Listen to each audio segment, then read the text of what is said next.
and welcome to episode 39 of Zapped to the Past. My name is Adrian Mills and I'm joined as ever by Graham Raddings. If you haven't listened before, this is a podcast where we discuss games that were released for the Commodore 64. We're using the magazine Zapped 64 as a monthly guide for the games to focus on, but we are in no way affiliated with Zapped 64 itself. This week we're going to be looking at December 1986 and the first batch of games reviewed in issue 20 of Zapped 64, along with what was also going on. Oh, good lord. Right, along with what was also going on in UK music that month. Usually I do this so well, but not this week. This week, this hopefully is not what's going to go on for the rest of the podcast. That's the first time in 39 episodes. I know, it's like nothing's ever gone wrong before. Graham, after that nonsense, tell us what fun-filled dream factory we have in store. In this deep two-layer family cheese cracker selection box of an episode, we explore the creative possibilities of the Boulderdash Construction Kit, polish our head bones and hunt for treasure in Montezumas Revenge, mini-sick like a heaving cat with the regrettable Robo Bolt, and get isometrically impinged with the monotonous Marble Madness. We also ride the bright green hills and take to the skies in the silent but deadly glider pilot, sniff at the Beachhead-inspired Beachheader-like Beachhead impersonator that is Soldier 1, and take a roll around the metallic but mono-coloured techno-steel world of Bobby Bearing. If you've eaten all the Hovis crackers but are still needing more dry biscuits, we also grab our judo pants, flex our grips, and throw each other around like meat balloons in Uchi Mata. Grab some darts, stand at the 8-bit hockey, and test our diagonal throwing skills in 180, and then head to the 8-bit pub to meet Blocky McGee for a series of eyeball befouling nonsense in pub games. We also break out our GT bikes, get our pedals ready and go racing in BMX Simulator, cry foul at the weird ear-destroying Aldi Tron world of Captain Kelly before dressing in our finest loincloths, grabbing some rocks and heading into the amazing world of the Sacred Armour of Antiriad. We have packed so many games in this episode, AD, it's like a dark matter fruitcake. Awesome. Right, so our first game, just as a note as well, I'm just going to say that I've sort of noticed that I kind of give the game away a lot when we're talking about games and go, this next one's terrible, and the next one is purest of the dog egg. So I'm going to try and avoid doing that. And so I keep our readers on a bit more of a tenterhooks as to whether we like a game or not. One, they're not readers, but that's okay. Secondly, listeners. I think they would guess by just the tone. They're just going to guess by the... There's no point trying to hide the disdain. I'm not. What I might try and do sort of thing is like introduce the next game in the style of the football guy who reads out the scores. And coming up is Parallax. And coming up is Robo Bolt. Just do it in Red Versus style. And next on ITV. It's Parallax. Parallax, featuring Yon-Miel Ya. Yon-Miel Ya. Good old Yon-Miel. Yes, so I'm going to try and avoid doing that anymore. Anyway, let's go. Okay.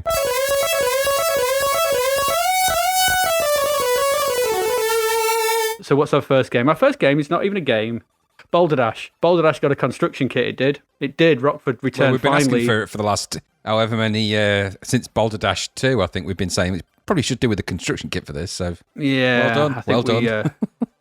They listened. Yeah, they listened to us in the future, and we went to the past and told them, and we made that happen in the past. We made it happen. Yeah, we did. So we've got a construction kit for Boulderdash, which is, well, exactly, to be fair, it's all you'd actually want from a Boulderdash construction kit, really, isn't it?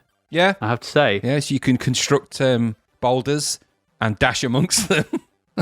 Yeah, you put diamonds in and you can put fireflies and butterflies. Fireflies or butterflies? Fireflies, actually. It's both. Yeah. Oh, they're right. both. Okay. Fireflies and butterflies. Oh. There's fireflies, there's butterflies, there's the slime. You can put magic walls in, expanding walls, everything you'd expect from Boulderdash is yours to command in a 40 by 40 grid, or 40 by whatever size it is grid, size of the screen, because it's character-based, isn't it? Something like that. And so you can design them. So you can design them full levels, intermission stages, save them out, play them as external stuff. There's a game mode there, and this deservedly, I think, got a gold medal because I think as a construction kit, it's quite incredible because, I agree. It gives you everything you would need to make a Boulderdash game. And, I think it's really good because, and I would imagine this is one of those early examples where a lot of people may have got their game design in chops in this. Yes, started on, bit of level design, bit of construction, getting that feel for that, how to make a good game. And so, I was impressed with this. I thought this was quite clever. Changing the color, everything's really intuitive. Just a good construction kit. I tried to make something, but then it's Boulderdash in it, and too many Boulderdashes have come and gone. And I tried to make something original, and I just ended up making Boulderdash, something I'd seen before. And yeah. But if you want to make some Boulder Dash levels, this is for you. Yeah, I think I had a bit of a go like you, and yes, you can construct Boulder Dash levels. I tell you what, though, this set the benchmark for how to do this kind of construction kit, because I was thinking when I was playing it and constructing my Boulder Dash level, how similar the Mario builder, what's it called, the Mario level design. Super Mario Maker. Yeah, so it reminded me a little bit, just in similar ways. I know that uses the touchscreen and it's all the modern, gizmos and that, but at the same time, the idea of just having the palette of things to choose from, being able to click on those and just almost paint with those, and then, quickly test and do all of that. Fast, iterative level design. There's a lot to be learned from this construction kit in the way, not just in the way you constructs, but also in the way that you construct with it. Certainly, yes. I think it might have been the very first game construction thing I ever used, because I can't think of anything else that came along where I was making games as such. I know it's game levels, but I don't remember any. I'm not sure if I didn't have a go on Racing Destruction Set. I might have had a go at that someone's house because it was disc-based, same with the pinball one. I think I might have had a play around on the Quill, the adventure one. Did that come before this or after, or was it come out? I think this was out. Maybe it was before, maybe after. I'm trying in the lineage of what I played with, but I think I definitely did have a go though on Golf Construction Kit. Right. I never went on any of those. No, well, it's just making golf courses is what it was, but it was a bit unintuitive compared to this. And I think that's a good call actually with Super Mario Maker. This does share, that design of there you go, here's your palette of stuff, put it on. I also quite like the ability to just randomly paint 5 of any object onto the level, and so you could quickly just make a random bit of nonsense. Yeah. And that was quite, and just play it quickly. And also the granular level that this gave you as well. How many diamonds you needed, how much time you were going to give, how many points were there, how many bonus points. Yeah. There's a lot of thought in this, and I thought this was very good. Very, very good. So, well done. Well done on the Boulder Dash Construction Kit. Well done. Excellent, yes. Mm-hmm. It was, yes. Very good. We enjoyed that. So let's move on to our first, I won't say proper game, but our first game review, shall we say. And that game is Montezumas Revenge, haunted by the head bone. Graham, tell us about Montezuma's Revenge. I quite like this, actually, just to put a spoiler right at the start. Oh, okay. So in this game, you have to guide Panama Joe, that's the character that you play, through a maze of sort of chambers to reach Montezuma's treasure. So it's kind of a flip. Is it flip screen or we call it flick screen? I don't know. It is flick screen. Yeah, flick. So yeah, flick screen. So it's a flick screen adventure game where you basically have to navigate the maze, avoid the creatures that patrol it, collect the tools and things and the loot, and work your way around and do that. And the main goal being to get to Montezuma's treasure. So in of itself, it's quite a simple premise for a game. Now, I actually always quite liked Montezuma's Revenge. I hated the Crapvert, I have to say, because of its stupid headbone logic. But I actually always quite liked this game. And it wasn't something I'd ever thought about until I was presented with it. Because then when I saw it, when I loaded it up, I was like, oh, so that's Montezuma's Revenge. Because I got this and Rick Dangerous mixed up for some reason in my mind. And also Gordian's Tomb, I think, as well. I can certainly see that. I'd conflated all of these sort of maze treasure games into kind of this. So anyway, Montezuma's Revenge. It's a neat little game. Nice design on the sprites. They're decent enough. And the pace is fast, which is key to these kind of games. It cannot be slow and ploddy. It's got to be fairly nippy. Sound effects are kind of what we'd expect for something like this. So, logical sound effects, I'm starting to call these. So sound effects where you would expect them to be for things you would expect. And I'll tell you what, there's charm to this game, but it's tough. It's a really quite hard game, but as are all of these games, I think. I don't know if it's me approaching these games as a lot older now, finding them super tough because my hand-to-eye coordination is not what it should be. Don't be on the road when I'm driving, by the way. Or whether it's because never. I never gave them a lot of time back then, and I've been trying to give some of these games a little bit more legs while I've been trying to play them now. So I quite like this. It had a nice charm to it. The enemy logic was difficult, but it didn't feel impossible, which is a very key thing for this kind of thing. So they weren't constantly spawning all the time, because that would have ruined this game completely if you were just bombarded. So it didn't do that. So in all, it felt like a nice little treasure hunting platformer / sort of flip screener. And I think it got the blend right for something like this, between the graphics, the headbone graphics, and all the little creatures, the snakes and the things that you navigate your way around. The idea of being the character that you are and the size and the sort of navigation. It wasn't, because we've come across games of this type where the sprites were too wide, or the sprites were too big, or they tried to go for too much complexity, or they just filled the screen with enemies. This game didn't do any of those things. It kind of lets you play and let you find your way around in a similar way that you described for Dan Dare. And the game just gives you a bit of breathing space, and because it does that, the blend is right. And I actually really, really enjoyed replaying Montezuma's Revenge. I think the score's about right, because it's not perfect in any way. It's certainly not gold medal or sizzler at the top end. But I think if you were into these kind of maze games, and it's certainly better than the next nearest equivalent that we've played, which I think would be Legend of Sinbad, that first bloody awful level on that. So I actually quite enjoyed Montezuma's Revenge. It was nice to revisit it and finally realise that's the bloody game that it was, because it had been haunting me, because I'd been merging about 7 games into one. So it was a nice surprise when it was actually the one that it was, as opposed to what I had replaying in my mind. So yeah, I enjoyed it. That was good. How about you? Yeah. Maybe I'm not quite... I don't think I ever played this back in the day. I mean, if I did, I think I kind of remembered it, but I wasn't sure. Strangely, I was kind of conflating this with Solomon's Key. Solomon, do you remember that? See, I probably merged that into my memory game, which was Montezuma's Solomon's Key. Yeah, I think that's a single-screen puzzler, but in my head I had this was something similar. So I've noted that it's an old-school 2D platformer, but it's the old-school 2D platformer visuals kind of reminded me a bit of Bounty Bob. Yeah, and there's nothing wrong with that. Sprite design and stuff. No, didn't say it, but it'd been mapped to a sort of larger puzzle-based room design, which was quite good. You play as Panama Joe, and you have to find treasures in the mines with your 5 lives, and you could do general platform control, move, jump, you can slide down poles, pick up keys and swords to help you progress. It was a bit annoying that any fall more than a couple of feet meant death. Yeah. And I found the controls just a bit finicky. I don't know whether I just found myself running off platforms a little too often. I'm not quite sure why. I was pressing the jump, and I don't know whether you've said that about every game of this type we've played, that you found yourself doing that. I think you've just got runny offius, which is the Latin name for running off platforms. Don't get on a train.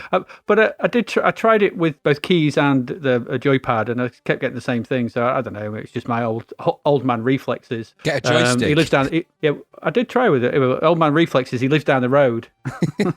Hey, reflexes! Come play this game. You'd be great at it. He was as well. Strangely enough, he showed me up. So the levels are quite well designed, and they lead you through them. And there's different coloured doors, which require different coloured keys, and all that kind of thing. And there's satisfaction to be had in navigating these levels. But I think the thing that put me off it a little bit, and I feel a bit churlish about this, but I just felt it felt a bit low rent by this point. It's sort of 1984 style visuals and sound, and it just felt a bit cheap. And I thought for $9.95, maybe this was a bit much. If there's a budget game, I'd be all over it. I think this would be a great budget game. Yeah, maybe that's why it scored a bit lower than normal. Yeah, I think it has budget level presentation and budget level feel to it. But I think for a tenner, yeah, there may be a lot of game there may be sort of thing. But I just think that kind of lack of flourish at this point, the end of 1986, kind of just put me off a little bit from some of the games we had been playing, and I wanted I think a little bit more from the machine at this point, but I think I would have been more forgiving at a £2 price point. So I don't know. I think actually you may be right. I actually think that one of the reasons, my view, one of the reasons you might be feeling that way is because generally speaking, the budget games have done these sort of things better than the full price games. And so the benchmark's kind of in reverse. And so for the budget games of this type, they've actually kind of worked out a bit more value and therefore more fun to play. And I think so. This one does feel perhaps actually the price tag does make it a tad expensive for what it is. I agree with you. Yeah, that was my thought about it. And I didn't think it was a bad game. I just thought that there was something in it that wasn't quite right. I don't know. There was just something that just kind of didn't hook me enough to make me really want to go exploring for the treasures and everything. And I found it just a bit. Some of the room designs I thought were just a bit odd. And I don't know. If it just I don't know. It was okay. 83%. Yeah, I'm not going to argue with it. I just think it's maybe I'm just a bit platformed out maybe about this point of these kind of things. And there are other better versions of this dotted about that we may have looked at. Yeah, I mean, it could have lost the, if you fall too far, you die. Because that always feels like a cheating sort of a low blow mechanic in any game where even if you die if you fall even a short distance, because that shouldn't be. Yeah, fair enough if you fall from the top of the screen and you hit the bottom, okay. But if you're just dropping off what look like steps in the game, there's one level in there where it sort of encourages you to take steps, and when you drop down them, you die, and you're like, well, hang on a minute. Yeah. And there's also having to get like pixel perfect jumps to land on the edge of a platform with 2 flames either side of it, and if you don't, and things like that. And there was one bit right near the beginning where there's like the moving platforms that sort of the escalator, the travelator type, platforms, and they're going in opposite directions. And if you jump up one, it's instantly going the other way, and it drops you off, and it suddenly doesn't give you time to sort of jump again, and then there's a smaller drop behind, just a slightly much bigger, and you're dead. I died on that so many times just because it just wasn't responding to me pressing jump. Mm-hmm. So I don't know. I found it a bit frustrating, but it was all right. I'm not gonna, it was okay. I think you liked it more than I did, but that's okay. Yeah, I'm okay with that. I've come to terms with that in the short space of time we've had talking about it. I've got over that, and I'm okay with it. You've reached an inner peace with it, have you? Absolutely. I've opened my heart about it. Good. Well, store all that inner peace because you're going to need it. Oh, good. No, I said I'm not doing this. I'm not doing it. It was so a that's trap. Montezuma's Revenge. So let's move to our next game, which is Robo Bolt.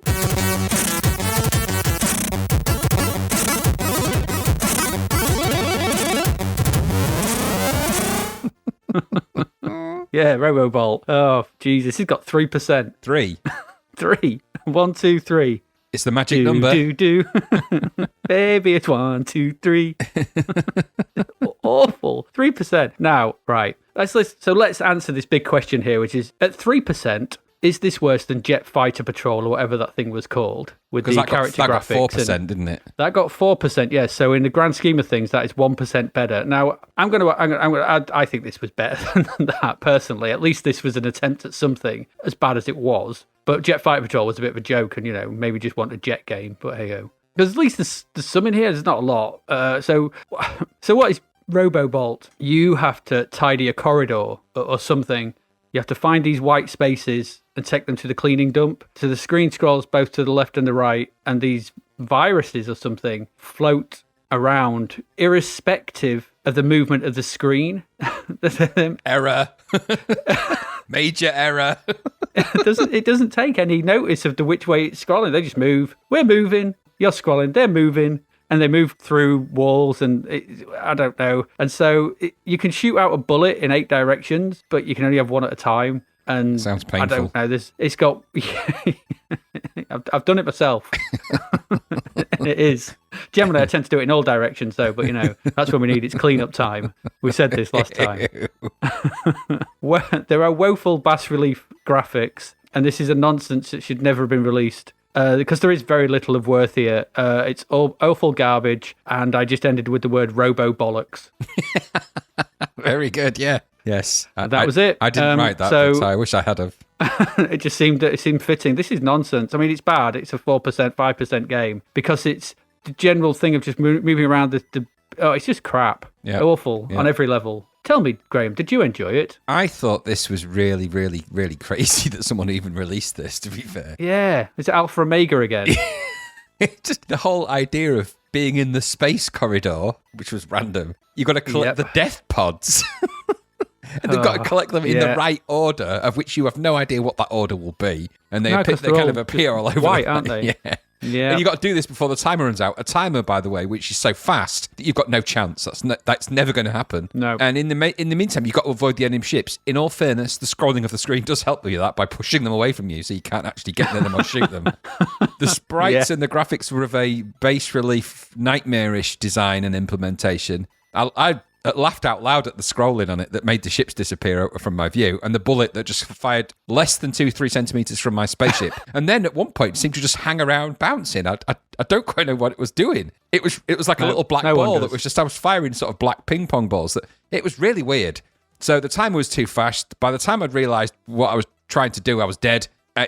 Clearly this was unfinished or pushed into I don't know how it got published in, quite honestly. I don't know how or why. It's terrible. $1.99. This is just it's not something that should have been released ever. This is one of those special games. This is beyond Sunday best. This is just, just don't ever, and I suspect this, I can't imagine this was, if this goes in the chart, I'll laugh out loud. If this ends up in a chart. Oh, it can't do, surely. Well, no. I don't know. I can't imagine it would, but it's just absolute nonsense. And I mean, Zapped absolutely marmalised it in their review. I mean, they didn't pull their punches. And I don't know why they bothered scoring it. In fact, I have to say, perhaps they shouldn't have just reviewed it and just said, you know what, we're not, because sent it back, not known at this address. Well, how low? I mean, how low are you going to score again that you're going to give actual page time for, because there's games that they could have talked a little bit more about in that space. So I actually think it just took up a column or a half a page or whatever the stupid review was in Zap for no reason whatsoever, because it was just really an excuse for them to get their baseball bats out and go full end of casino on this game. So I thought it was just rubbish, and I will never play it again. So that was my take on it. It was 3%, and that was...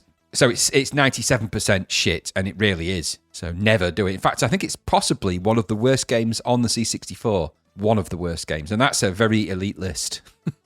A very elite, yeah. I mean, it was crap, wasn't it? Yeah, as I said, Robobolt. Terrible, yeah, absolute and utter Robobollocks. Go away, Robobollocks. Get lost. Go away. Yeah, here we go. So that's that. That's Robobolt. It was £2, and it was £2 too much, and it got 3%. 3. Anyway, right, let's move on, because next up we have a classic arcade conversion. Another one hits our screens.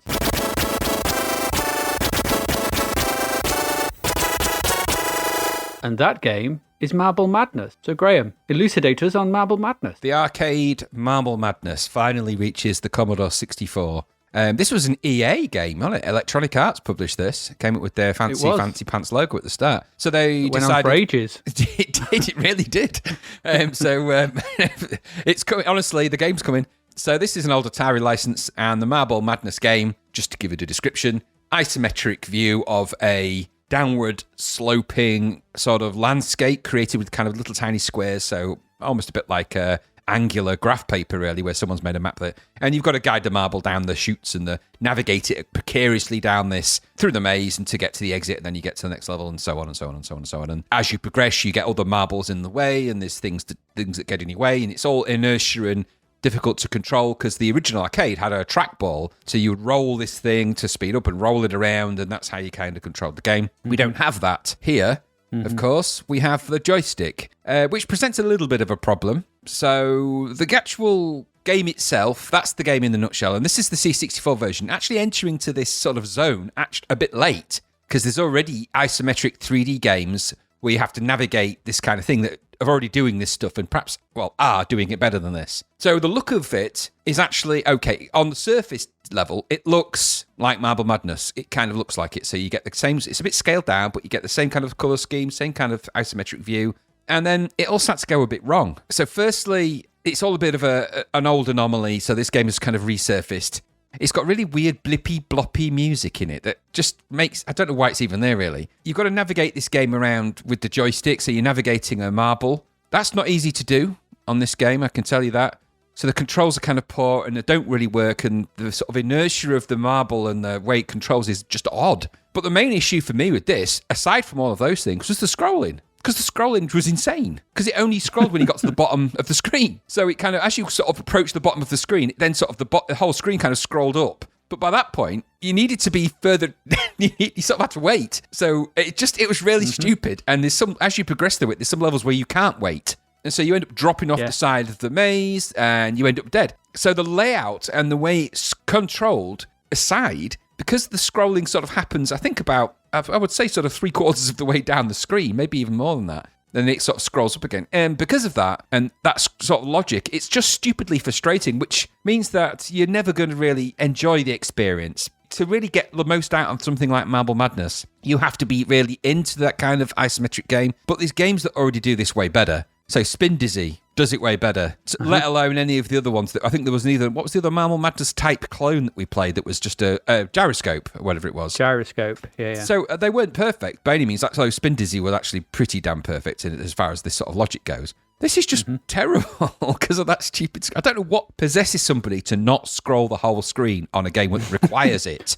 So I thought it was frustrating. I thought it was a misfire. It got 40% in Zap. It's a full price game as well. And I just think you would never have this unless you really, really like Marble Madness. You would never buy it because by this point you'd have already played Spin Dizzy and they thought, why would I bother with that? So, and I have to say, underneath it all, I wasn't a huge fan of Marble Madness in the arcades either anyway. So for me, it was just... I like old-fashioned marbles, get your marbles, roll them down the gutter at school and, click, that's mine now, and that whole deal of, marble ownership, getting the bigger ones, what were they called? I can't remember now, but them, and that was my idea of marbles. The China ones. There was all these variations, weren't there? And there was Jubilees, I think some people called. I don't know. Do you know what?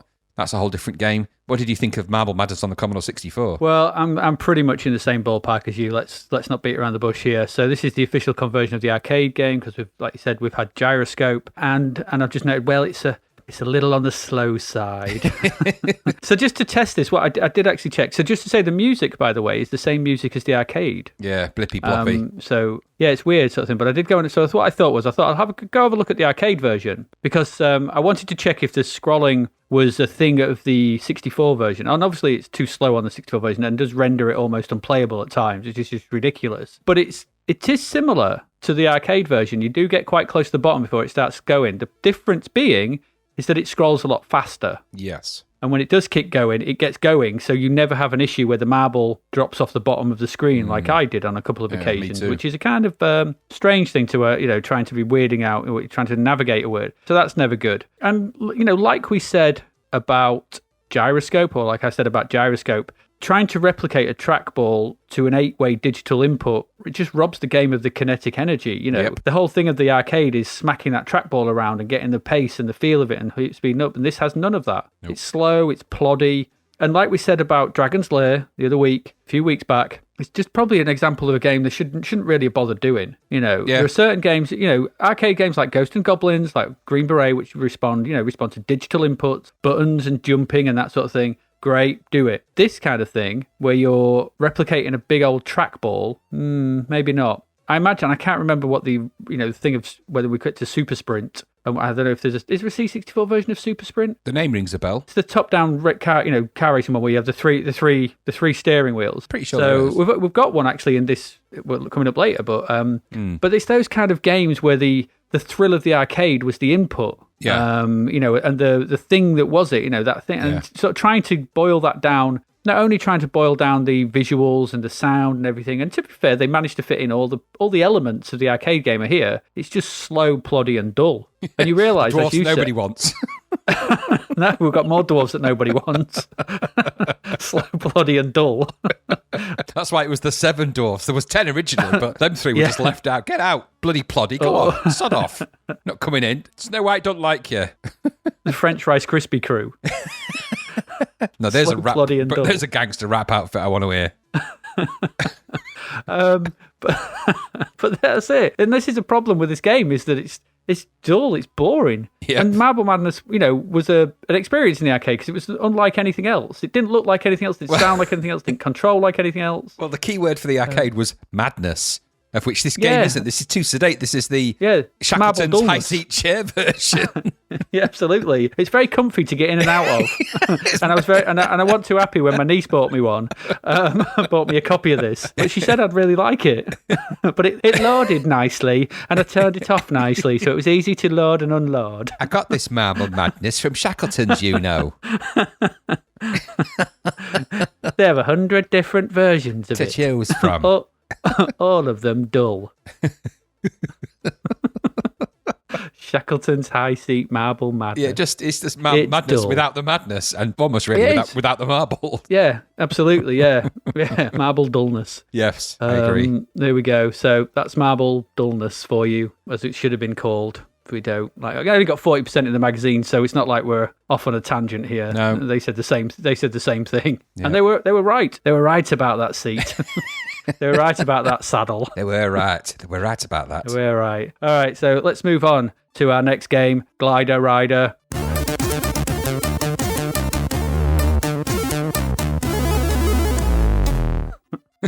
No tone.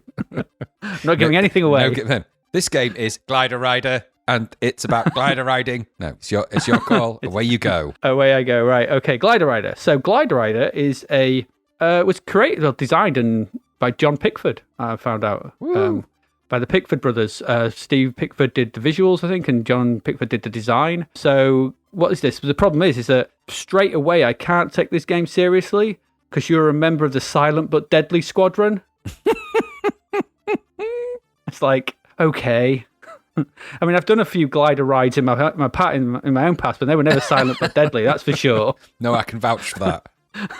They were never silent and always deadly.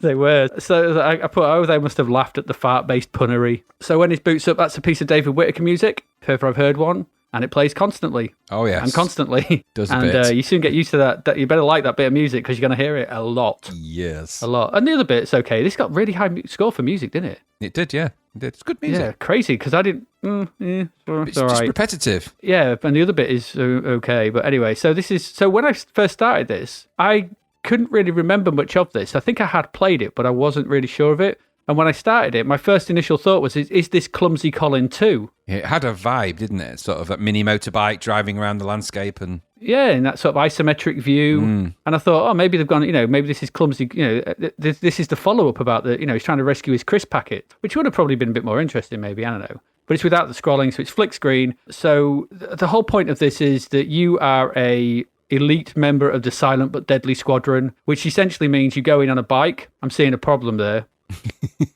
It's a very quiet bike.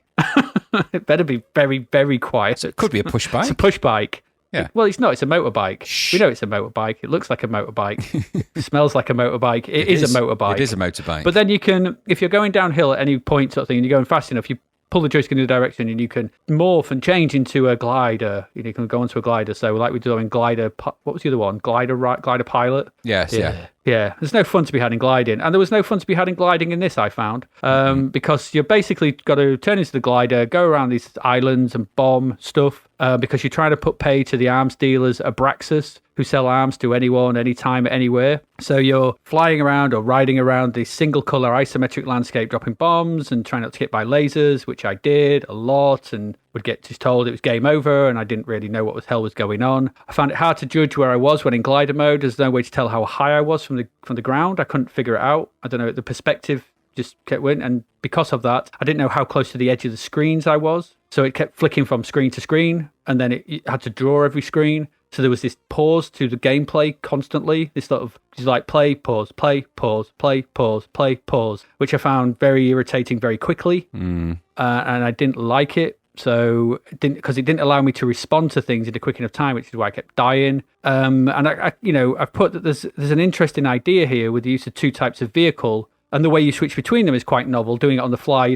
getting up speed to go downhill and then going into the glider. That's quite nice. I quite like that. But on the whole, the use of the single color visuals, the overbearing music, I just found it a pain to play after a while. And it just, that music ate away at my brain. And I just wanted to turn it off. And that shouldn't happen in a game. I shouldn't want to turn games off. I should want to continue playing them. But I think there was something about this that nothing ever it just seemed to be bits of stuff that they were aiming for something that just didn't quite come off. Because you want that fast-paced flying around and bombing stuff. What you don't need is that drawing of screens every time. And it'll be interesting to see when we get something like Last Ninja, whether that's stood up. Because that does a similar sort of thing. But I imagine that the slower pace of that maybe is not quite so intrusive. So it'd be interesting to see when we get there. I don't know, because we haven't obviously looked at that yet. But Glider Rider, I kind of remember playing it back then, and I don't really remember much having positive feelings back when I played it back then, and that's not really changed on revisiting it now. So I don't know. Did you get more from it than I did? No. I felt that we were parking our cars in the same garage, as it were. I wasn't struck on the visuals, I'll be honest. I know that, there's a nice game idea in here, I think. The game itself, with a bit more time and a bit more effort, perhaps is passable in terms of its logic. I didn't like the kind of colourless, sort of Spectrum-ish kind of looking graphics. They just didn't quite work for me, but I suppose if you could get past that, did it control okay? I found the controls a bit sort of hit and miss when I wanting to try and turn into the glider. So I kept sort of going down hills and then reversing the controls and just kind of immediately turning back into the motorbike after I was the glider for about 0.3 of a second.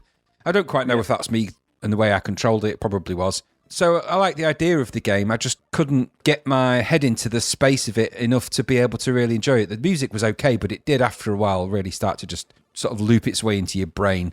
And so I just thought I couldn't stick at it perhaps more than I wanted to, because the isometric nature of it wasn't really for me. I'm not a fan of it, and generally the graphics were a bit colourless and a bit horrible, and I didn't really like the controls so much. So I thought maybe there's a game in here for something. I think this perhaps worked better on other formats more than the Commodore 64, because I think it did come out on other formats, and they perhaps were quite well presented as well. But this just didn't work for me.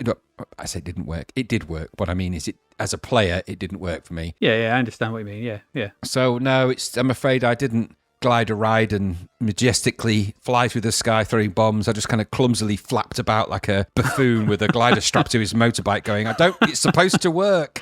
And thereby not really getting into the whole Abraxas Corporation must be destroyed logic of the game and all the rest of it, and getting the bombs and the gun towers and disabling the controls and all the rest of it. And all of that game stuff was completely wasted because I just couldn't really do what I felt I should. And I suppose in a weird way, if you took this to the sort of the next level of this kind of thing, aren't there? It reminded me, and I can't really explain why, but I got kind of a Far Cry 2 vibe about the sort of finding gliders and just gliding around landscapes and, doing that kind of stuff. I don't know why. Yeah. And then, of course, there's what's that other game on the sort of more modern consoles where you can fly around and you can hook your wire onto things and I don't know. Just Cause game. Yeah, the Just Cause game. So I suppose there is a space for a game where you do the kind of stuff they're trying to do at Glider Rider. I just didn't like the implementation and it didn't really work for me. So that was my take on it as well. Probably good for people that like that. The graphics are kind of really bright green. I don't know if it was the way I had my screen set up or anything, but by the end of it, I was kind of,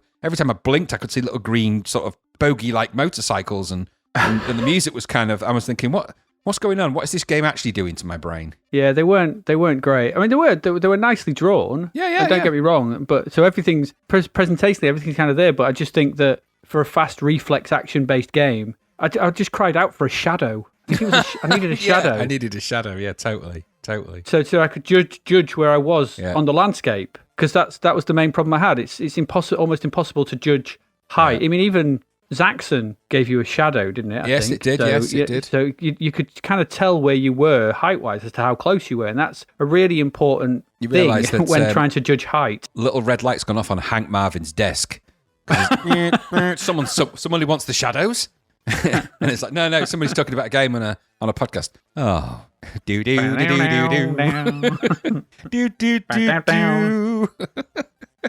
Yeah, he would never reach here, those sort of things, because he just constantly walks in a square. Yeah, that is, honestly, that's a real affliction for those shadows. They still do it to this day. They can't do anything. Please give generously to pop stars in pop squares. Yeah, we call them. Please give generously to these pop stars from the 60s. They're constantly walking in squares. Their constant on-stage minute dances have affected them greatly, and now in later life, they can't do anything but that. That'd be weird. Shaking Stevens? No, we don't. I always wondered if the shadows casted a shadow, if they had them. No. Because they weren't actual shadows. They were just... Yeah. They were shadows casting shadows. And those shadows cast further shadows. Exactly. And it's like down into infinity, this fractal shadow. Exactly. And he can't grow stubble because that would mean he'd have, a shadow sort of more, and it doesn't work for him. 5 o'clock shadows. He can't have it, yeah. The 5 o'clock shadows are an offshoot band. They can only play at 5 o'clock. Before that, they're not allowed, yeah. Yeah, absolutely. Oh, dear. Christ on a bike. The 5 o'clock shadows, they'd be brilliant.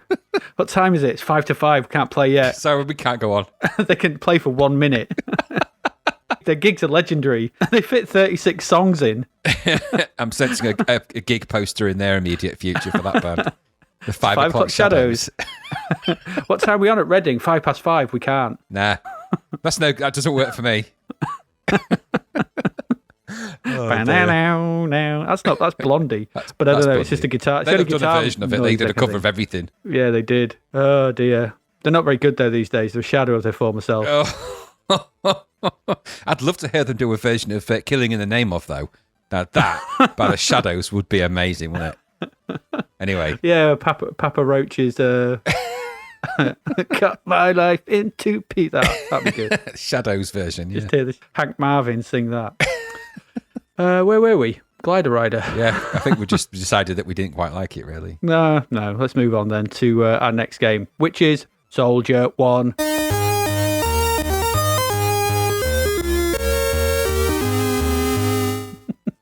It's never going to get boring.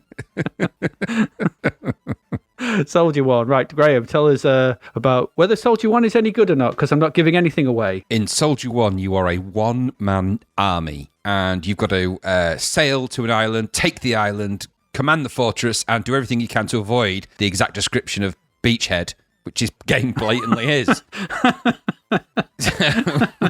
So, it's just Beachhead. This game is Beachhead, essentially. It's a kind of a longer, stretched out version of Beachhead, and not as good in any capacity, shape, form, or variation. Nope. With a really odd-looking title screen, which I'm sure we'll put in the the show notes and stuff like that. But so the game is spread over 7 levels, and those levels are battle at sea, behind the cannon, closing in on island, enter island, fight them on the beach, watch out for ambush, and attack the fortress. At least 5, 6, and 7 of those are basically the same. In fact, probably anything where you're not at sea is the same kind of logic. You got a cannon at the bottom of the screen, and you're kind of shooting either in arcs, so shooting sort of up and over to try and time it to hit a bit like the level on Beachhead, or you've got almost, though I'm using the term first person only in the sense that it's sort of the gun's at the bottom of the screen and you're shooting at people who are coming up from behind rocks and stuff. And really, that's kind of an extension of the same game from the other bit. Or you've got the battle at sea sections where you've got to sail your ship into the coast and do that kind of stuff, bit like Beachhead.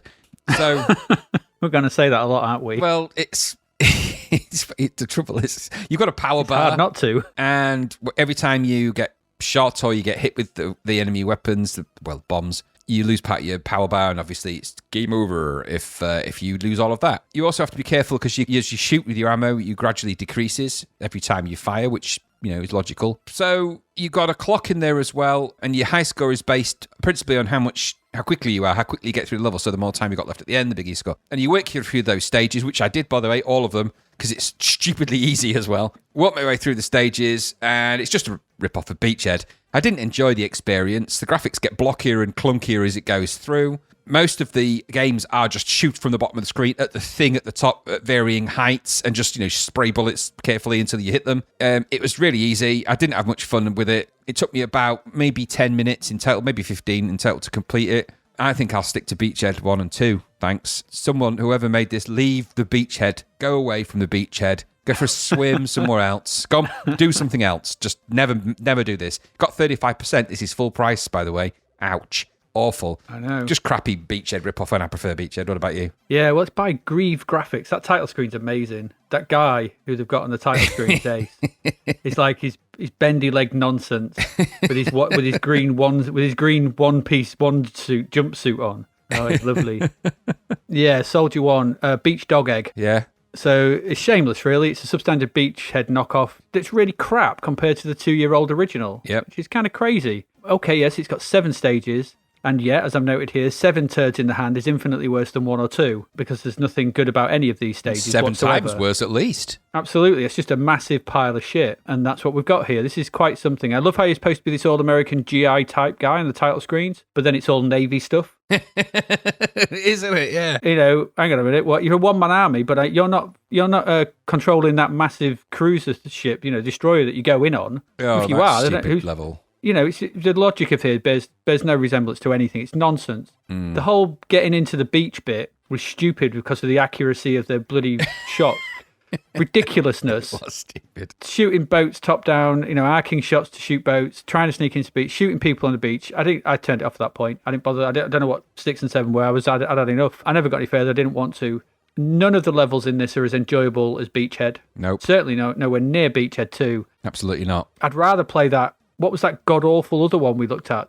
Death Wake? Oh, goodness me. Yeah, true. It was better than this. It was the other Beachhead knockoff. It's like, why Beachhead is... I don't believe that Beachhead is that hard a concept to probably improve upon. No. And what was the other one? There was that rubbishy Epics. There was another one that was just a shooting one, wasn't it? The ship screen. Yeah. There was the Carve one. There was another one as well where you were just shooting the ships. Can't remember. Awfulness. I don't know how people, either if you can't do it, don't do it. No, if you look at your game and you look at a 2-year-old game and you go, this is immeasurably worse. Yep. Then just put it to one side and make something else. My final comment on this is Soldier can do one. And this game annoyed me because I like Beachhead and this is shameless. It's shameless. I don't like this kind of knockoff nonsense. I think 35% was massively generous. But that's just me. Well, I agree. I think don't be generous for this price. It's just stupid. Just go and get Beachhead. Why wouldn't you just go and get Beachhead? Yeah, exactly. It's on compilations at this point. Yeah, absolutely. It can be had for pennies. They're giving them away down the arcade. 1 and 2 under a compilation by now than you would this one game, and they're both better than this, and they're both more fun, and it's got speech, and it's got all sorts of other cool stuff. This has got none of those things. No, you just feel aggrieved. And considering this is by Grieve Software, that's why you would. Yeah, aggrieved software. You'd be like, Grieve Software, you'd be like Thorgrim. You'd be aggrieved. You'd be beside yourself. Absolutely. He made this game from an egg. He killed my snake. So Grieve Graphics can be crucified on the tree of woe, as far as I'm concerned. Sorry if you're in Grieve Graphics, but you did a bad thing. Yes. And there you go. I get it. I understand the notion of like ripping off someone's game when you're learning how to make games, and that's that's how you cut your chops. You see how other people do stuff, and you do that. I get that. Don't release it. We say this time and time again. Show it to your mates. Look what I've made. It's not as good as Beachhead, but well done. You got close. Just keep it to yourself. Now what can you make? But don't charge $9.95 for it. That's shocking. No. Right, let's move on, because we've got Sizzler coming up next, according to Zap. Bobby Bearing.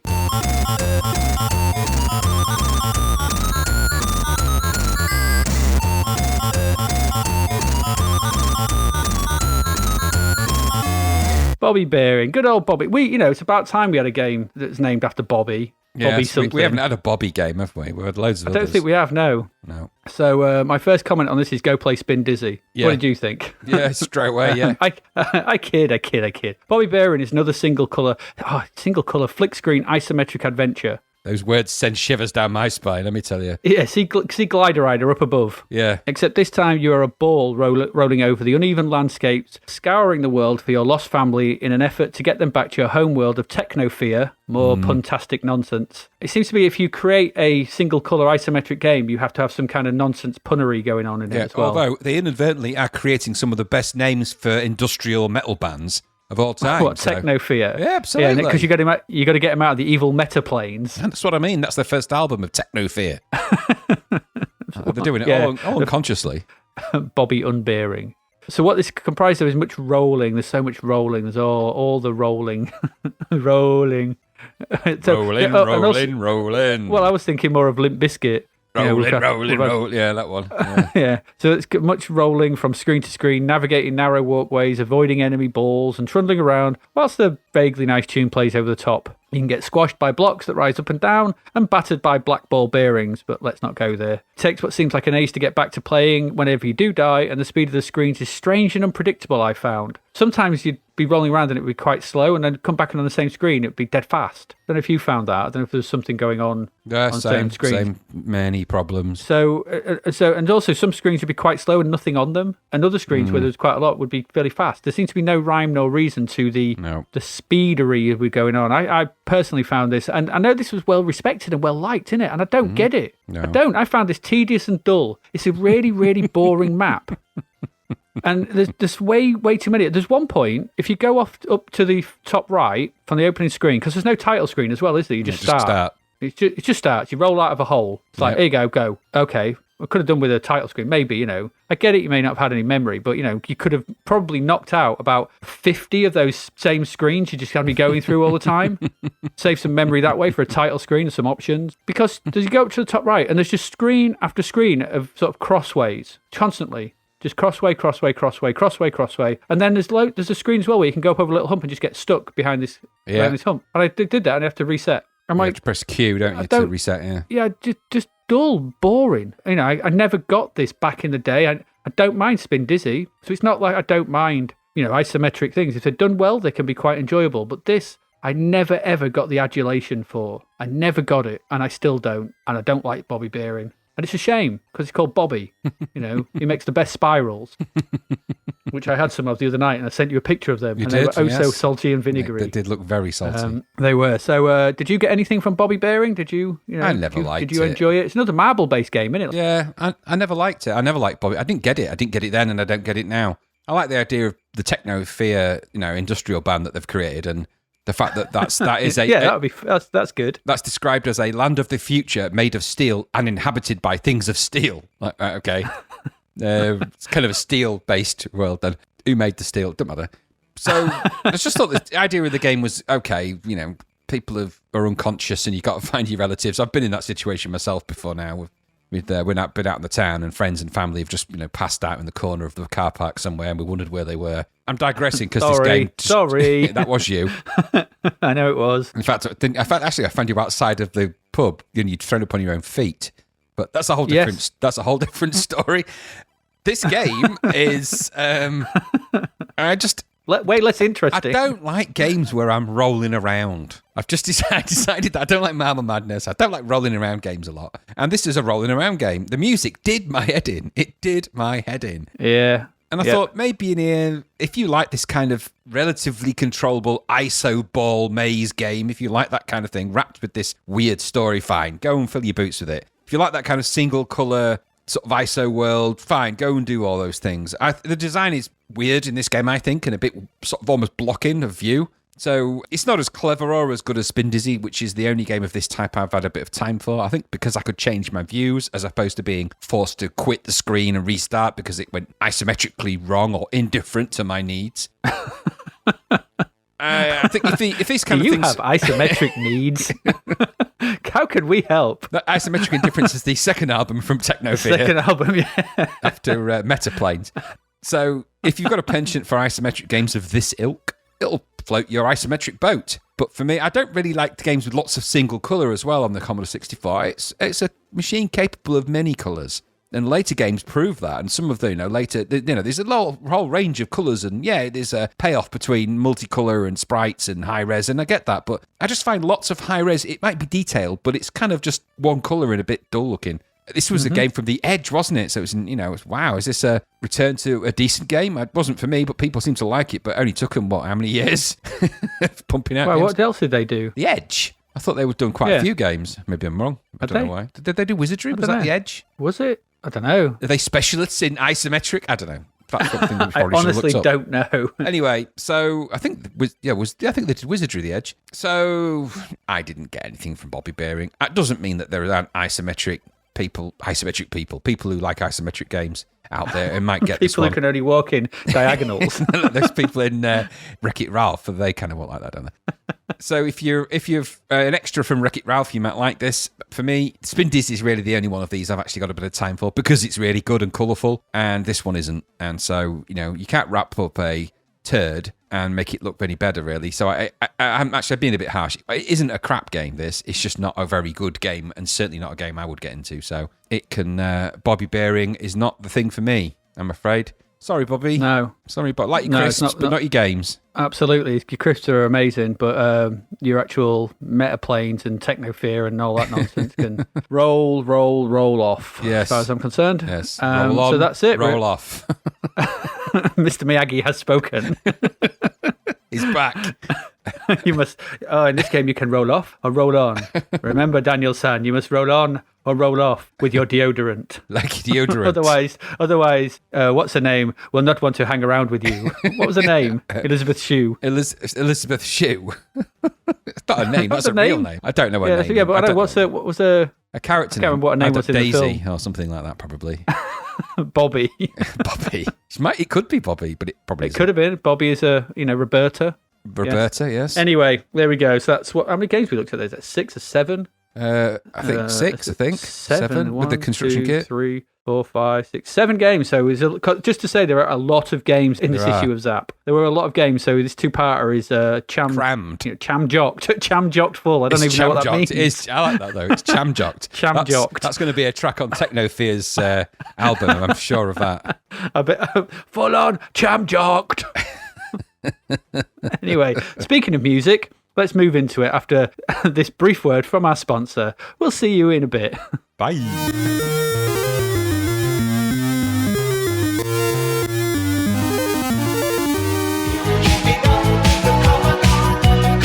Thanks to our sponsor, DavidHearnWriter.com, who has Cheap as Chips audiobooks for sale to keep you company. There's Starfarers and Tharnians in space, where the Tharnians are out to get Deacon. But worse, everyone on Earth hates him. He'd get a better welcome at the Palyar Commander's brother-in-law's house on Targ than his own planet. And what about the case of the notorious roboticist, where Moros must stop Isadora from enslaving men via her robots? Even Elvin wouldn't do that. Visit DavidHearnWriter.com, that's David, Hearne, writer.com, to find out more.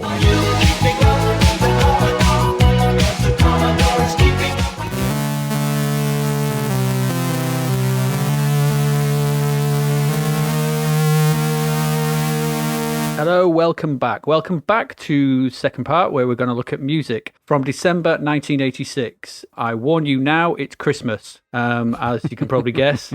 And so a lot of the music here, or lack of, is down to it being Christmas. So let's get into this. What we got in our number one singles? We have, for the first week of December, was The Final Countdown, carried on its run at number one. Very popular. For one more week. Coming in after that was The Caravan of Love by the House Martins. Stand up, stand up. That was number one for 1 week, and then it was knocked off the chart, top of the charts, by Rite Petite, 1986, by Jackie Wilson, which was Christmas number one and New Year number one by the looks of it. Yes, it was. So that was it. So what have you noted here? That it famously and controversially kept the House Martins off the number one Christmas single slot. Oh, did it? Oh, I don't know. Well, tell us, what's this all about, Graham? Well, tell us, what's this? In a interview that I watched with the House Martins, the chap from the House Martins, I forget his name now, the lead singer guy who went on to do Beautiful South and all that. Paul Heaton. Paul Heaton actually kept really good diary notes during the entire time. He's just one of those sort of people that keeps diary notes. And he made notes of, obviously, when they had number ones and when they were going to be on top of the pops and everything else. Now, some people, being just, the powers, didn't like the video and necessarily the content of The Caravan of Love. Even though the message is very nice, the video and the sort of performance of it did have kind of some quasi-religious overtones, which some people found a little unsettling. I think they had crucifixes shaved in the side of their heads, the same to recall, or something like that. And so, for whatever reason, it triggered a kind of a weird response. Now, the jury's out really on the fact that Rite Petite was released, which was... I'm not even sure why that was released. I think it may be in an advert or something, but that was released. And according to the sales of the singles, the House Martins were the Christmas number one by sales of record. However, the BBC on the Christmas Top of the Pops announced that it was Rite Petite, Jackie Wilson, and so it remained. And so I think that all the members of the House Martins felt a little bit cheated by the system, that they were possibly held off by a fudged chart entry of Rite Petite, when in fact it was a bit of a politically motivated overtone to keep them from that number one slot. Now, whether that's true, whether that's the real deal, or that's all conspiracy theory, I don't know. I just find it quite interesting because that is still something that seems to stick in the House Martins craw, because they made mention of that in a recent Top of the Pops Histo Bio sort of documentary series that's been on BBC iPlayer. And they made a bit of a point of sort of going back over that and saying, oh, yes, that we were held off from that and it wasn't right and yada-da-da. So I guess in that they felt a bit raw about that. They still went on to have massive success regardless, but, they weren't Christmas number one that year. They weren't. And were they ever Christmas number one again? No, they've never even made it that far, that high. And in fact, that was only the second song that was a cappella that ever reached number one at the time, because the previous one to that was the Flying Pickets with Only You. So, right. Well, there you go. Thank you very much for that. Thank you very much. Good night. Statistical facts. Yeah, I'll be carrying on alone now for the rest of this podcast. Back to albums. What do we have in albums? Well, albums releases, you can probably guess this. For the entire month of December, it was Christmas Present Bonanza, because it was now, that's what I call Music 8. Yeah. So they were just, essentially, it was just, I don't know what to get little Billy. To buy that now 8. People must have got about 8 copies of this, I reckon. Oh, absolutely. Tape, CD version, the album version. Yeah, cassette, I bet you're opening presents. People were wallpapering their houses with them. Yeah, it's huge. So popular. It was all over. Absolutely. But it kept everything off. So there's not a lot to say about it, is it? It's just a load of singles again. Yeah. So it's perfect Christmas fodder. Yeah. Back then. So let's go to new singles. 7th of December, we have Open Your Heart by Madonna. There it is, finally. There it is. Comes in just before Christmas. It's a good time for people to open their heart. Have you got anything further you'd like to unburden yourself with, Graham? At this time, anything you want to take off? At this specific time, no. No, okay. Right. Actually, yes, there is. Let me just say that I apologize. I wanted to apologize to you for encouraging you to headbutt a traffic light, even though you did the most heroic standing jump I've ever seen a human do. To this day, I've never seen anyone leap that high from a stand. It was incredible. It was like a proper slow motion moment, but you did grab a traffic light and smash it with your forehead, which gave you a Davros-like eye in your forehead for about 2 weeks. And your mum was not pleased about that. So she was very unhappy with me about that, encouraging you to do stuff. But I just wanted to apologise to you and your family for the trouble that I may have caused. Inadvertently. It's okay. It's okay. I'm a man of free will. I'm not coerced into things easily. I just thought, I honestly thought I wouldn't reach it.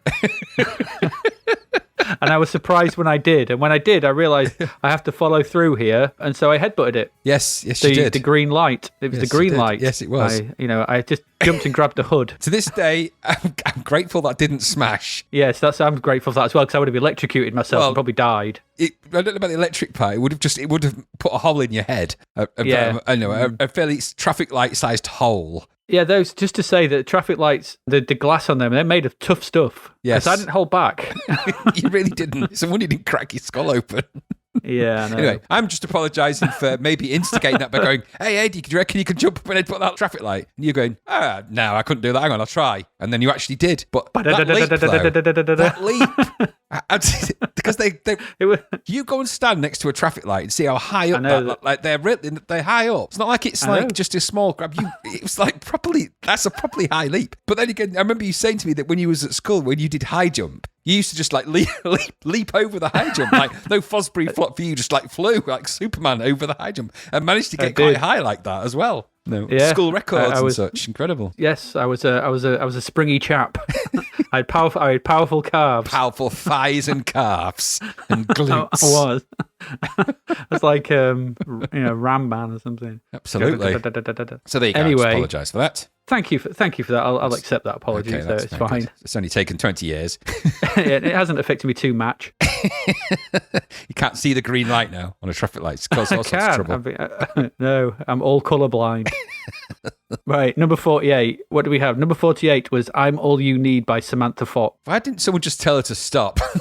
Well, this is what I put this in, sort of thing, because essentially I started to sort of get the impression maybe that Sam Fox might have thought that she was the Britain's answer to Madonna, and I thought putting these two in next to each other, Madonna comes in at number 8 and Sam Fox at number 48, and sort of maybe she could be that, but she won't really, was she? But, no. I mean, let's put some of Madonna's hits next to Sam Fox. "Touch Me." I don't know. Maybe "Like a Virgin." I don't know. Let's not. No, she's not. She was no. Number 56 was "Him to Her," which was by the Pretenders, your favourite Hummers. Do you know, I went on YouTube to check it out because I thought, okay, you know what? I've been giving the Pretenders a pretty rough ride because I do think they sound like they've been crushed under duvets or sofas or something. It didn't change my view. This is one of the better Pretenders songs. That's not saying much for my take, but I guess people really liked the singer. I just didn't. No, it's not for me. No. But also they've got that punny title, haven't they? "Him," HYMN. Yeah. To Her. Yeah. You know? So clever. It's so clever. They must have chuckled around the sixth form when you wrote that. 14th of December. There really was a paucity of new releases this month because obviously nobody wanted to release anything because it was Christmas. So number 37 was "Over the Hills and Far Away" by Gary Moore. Gary Moore's an amazing guitarist, though. I mean, genuinely just amazing. Yeah. Yeah, really good. But I don't know. The only "Over the Hills and Far Away" song I know is the Mission one. I don't know if that is that, because I think "Over the Hills and Far Away," is that not a cover? I think it might be. I don't know if it's a cover or not. I don't know if it's a Gary Moore original, because that's the guitarist from, what's the band called? The guitarist from Striper. God, my God, they did the Whiskey in a Jar famously, and Thin Lizzy, yeah. So he set up Thin Lizzy with did he? Phil Lynott. So Phil Lynott. So yeah, Gary Moore set up Thin Lizzy with Phil Lynott, and then obviously went on to do those sort of things. But Gary Moore is an insanely good blues guitarist. I mean, was really an amazing blues guitarist. Probably one of the best in the world. Yeah. Are you sure he's dead? Reasonably sure. We're reasonably on a Zapped to the Past scale of dead. How dead do we think he is? Is does anyone really die? Are we not just all experiencing life on different astral planes? I don't know. I can tell you what, I did listen to that. It's quite rocky sounding, quite sort of, not metal, but kind of rock sounding. It's not the sound I expected from a Gary Moore track. I should check it out. Yeah, you should. Because, like I said, the Mission one might be a cover of that. I don't know, because the Mission one's quite rocky for them, that track. I think, I think Gary Moore, I could be wrong, but I think he was Irish, so there's a lot of Irish sort of roots to the kind of style that he plays as well. So quite interesting stuff. All right. Number 44 was "Ballerina Girl" by Lionel Richie. Lionel Richie is back. Lionel Richie is back indeed. Do you know that song? Never heard of it. I never heard it ever. And I didn't actually go and listen to it because I didn't want to. No, why would you? No. Yeah, I wouldn't. And then, but at number 8, Here we go. Number 86, they're back. It's the theme from EastEnders and the Howard's Way by those square dancers, the Shadows. Someone could ask the question, how did that mix work out? And someone would just say they found a way, right? Because Howard's Way is that. It is. So it's Howard's Way. And then EastEnders is, anyone can fall in love, isn't it? So it is, they don't sing the Shadows. They only actually play the Fender, just don't guitar. they? Famously plays the Fender with that kind of echoey sound. Which actually leads me to a quick discussion about the fact that I actually had the exact effects pedal when we played in a band that Hank Marvin used. It wasn't Hank Marvin's, but the exact same effect pedal that Hank Marvin used to get that sound, which is a Memory Man, which is a very old-fashioned kind of delay/echo pedal. I still own that to this day. It is massively electrically unsafe, though. Don't go plugging that in. Let me tell you, you're going to get a shock. Because I did, and it then blew my bloody arm off. So there's something badly wrong with the wiring. So it's very dangerous now. And it became a shadow. Maybe unplug it and have a look. Unscrew it and see what the wires are. And there's nothing in it, and that's what kind of freaked me out. It's just powered by Hank Marvin. Powered by the memory of Hank Marvin. It's actually his voice in there. When you make a noise, he does it back at you. Well, at some point, we'd actually written the word Hanks on the top, which is still on it it's painted on in kind of acrylic paint, so the Warhammer paints, but it says Hanks in multicolours, and it says Memory Man. And I still own that specific pedal. We played a gig with that pedal. The famous track, we in a band, we did a song called Problem, and Problem featured a bizarre intro on the bass where it had a real echo effect, and the echo effect, for those that are really into their technology, was created by the Hanks Memory Man pedal. There you go. It was indeed. Only ever worked once. Yeah, I still have my chorus and distortion pedal. Of course, because you had that crazy distortion pedal, didn't you? That sort of, super really distortion. Heavy. Yeah. Yes. Oh, so that's better than the that song. Shadows. Probably. Did you go listen to it? I don't need to, because if you hum it, that's exactly how the Shadows play it. That's true. Anyway, 21st of December, just before Christmas, is the most bizarrest song of the year. Yeah. Number 75 was Distant Star by Anthony Hopkins. I went off and listened to that. Yes, I did as well. That's why I put the link there. Well, what killed me more? I mean, the fact that it's Anthony Hopkins doing a sort of spoken word a la I reckon it's seen the Shatner do it. Yeah, it's very Shatnery, very, He's better than Shatner's, though, because he's got a great voice, Anthony Hopkins, whereas Captain Kirk was just tambourine man. He was doing his tambourine man, wasn't he? So there's an entire album of that. And Leonard Nimoy's album was better. But I actually quite was intrigued by this because I found his voice hypnotic. And then what really made me chuckle is that loads of people in the YouTube video comments all agreed, going, "Oh, that voice is so hypnotic." I was like, wow, we've just shared a thought. It's hypnotoading you. He totally hypnotoaded me. Yeah, it was massively, I was totally hypnotized. Yeah. He's mesmerizing, though. He's a mesmerizing guy. Yeah, he was. And then he ate your liver with a nice Chianti, and you never noticed. Yeah, bloody Hannibal Lecter. Yeah, 28th of December. I guess you don't like this song, but Walking in the Air, 1987 from Aled Jones. I absolutely Every year they release it. I hate it. But why would you release it after Christmas? Yeah, why would you release it after? Why release it at all? It came out, it was on the Snowman film, wasn't it, famously? So when he floats around in the air, it's that. So, but I presume this is not the original, because I think it was earlier than that, the Snowman film, wasn't it? No, it was. So this is the 1987 version. Well, I'm guessing so I presume this is a re-release? Yeah. But even so, wouldn't you release it beforehand? Well, how old was Aled Jones when he sang this version? Because he was kind of a choir boy, wasn't he? And as he got older, the tonality, I suspect, shifted. So it started walking in the air. By the end of this time, it's walking in the air. So, it voice had dropped. Stomping on the ground. Exactly. His testicles had sort of dropped to his shoelaces at this point, and everything went a bit deep. And that was the end of his choral boy career, such as it was. But yeah. I hate it. I hate that song. I hate it. I hate the moment in the stupid film when he floats around with the snowman. If I was there, I'd be flamethrowing that thing out the sky going, I don't know what it is, but it's going down. Yes. I don't like it, and it's just stupid. Yeah, the only good bit of the snowman is when it melts. Yeah, and I would help that. I'd be surrounding it with real, powerful heaters. So, snowman, no more. Snow more. Number 97, though, is the last of our singles, is Love Is Forever by Billy Ocean. Nice sentiment. Utterly forgettable. Yes. I never don't think that's going anywhere. No. Albums-wise, what did we have for albums? New releases for albums. 7th of December, number 5 was Live Magic by Queen. Aye, yeah, live album. Live album by Queen. Yeah. Number 40, Anything by The Damned. It Not literally is Anything on by The that. Damned, but but title called Anything. Is this what should we put this album? Anything you want. Good title. Anything by The Damned. Yeah, Yeah. I'll do. I love the fact that number 43 was the Carols album by Huddersfield Choral Society. Did they? I'm sure they featured before. They probably did, but what I like about that is that they beat out at number 57 Chaz and Dave's Christmas Carol album.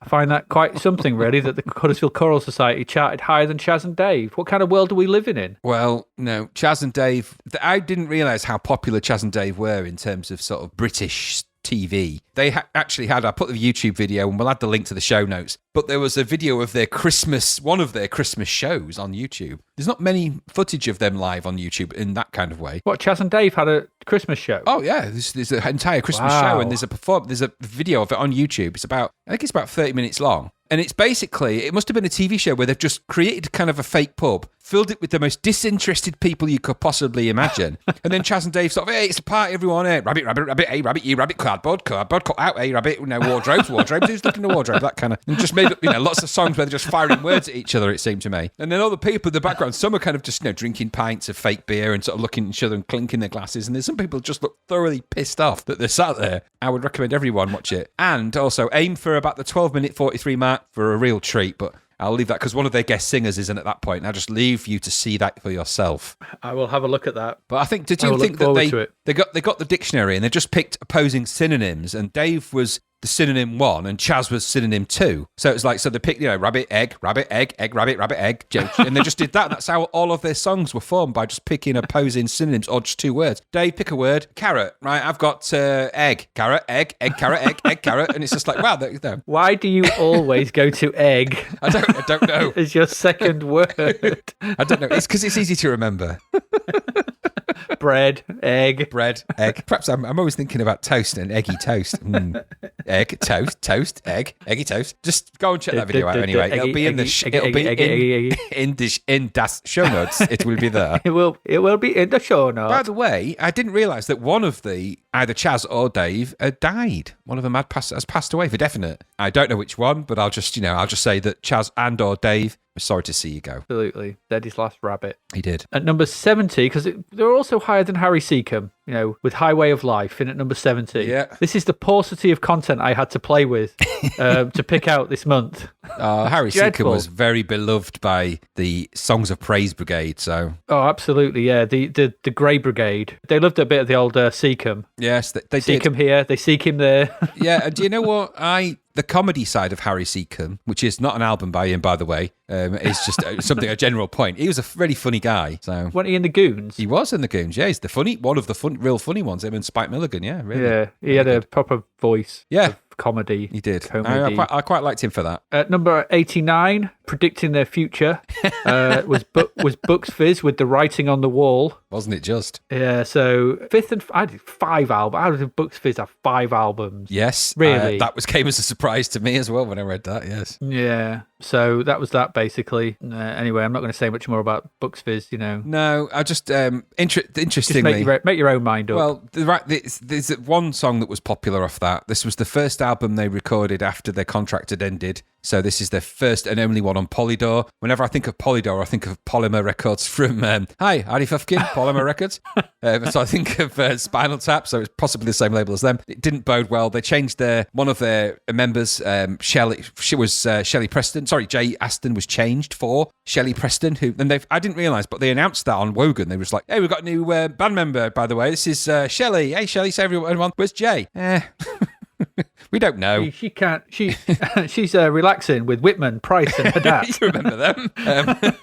So it was ironic that it was literally The Writing on the Wall, because as much as it was bizarrely critically well received, the audience were less than impressed with it. So there you go. And yeah, it's kind of the audience that buy records, all Bucks Fizzers. I believe they're now touring again, by the way. So. Of course they are. They're all touring again. Everybody's touring again. The whole world is touring again. I think we're touring again. Did you not get the memo? No.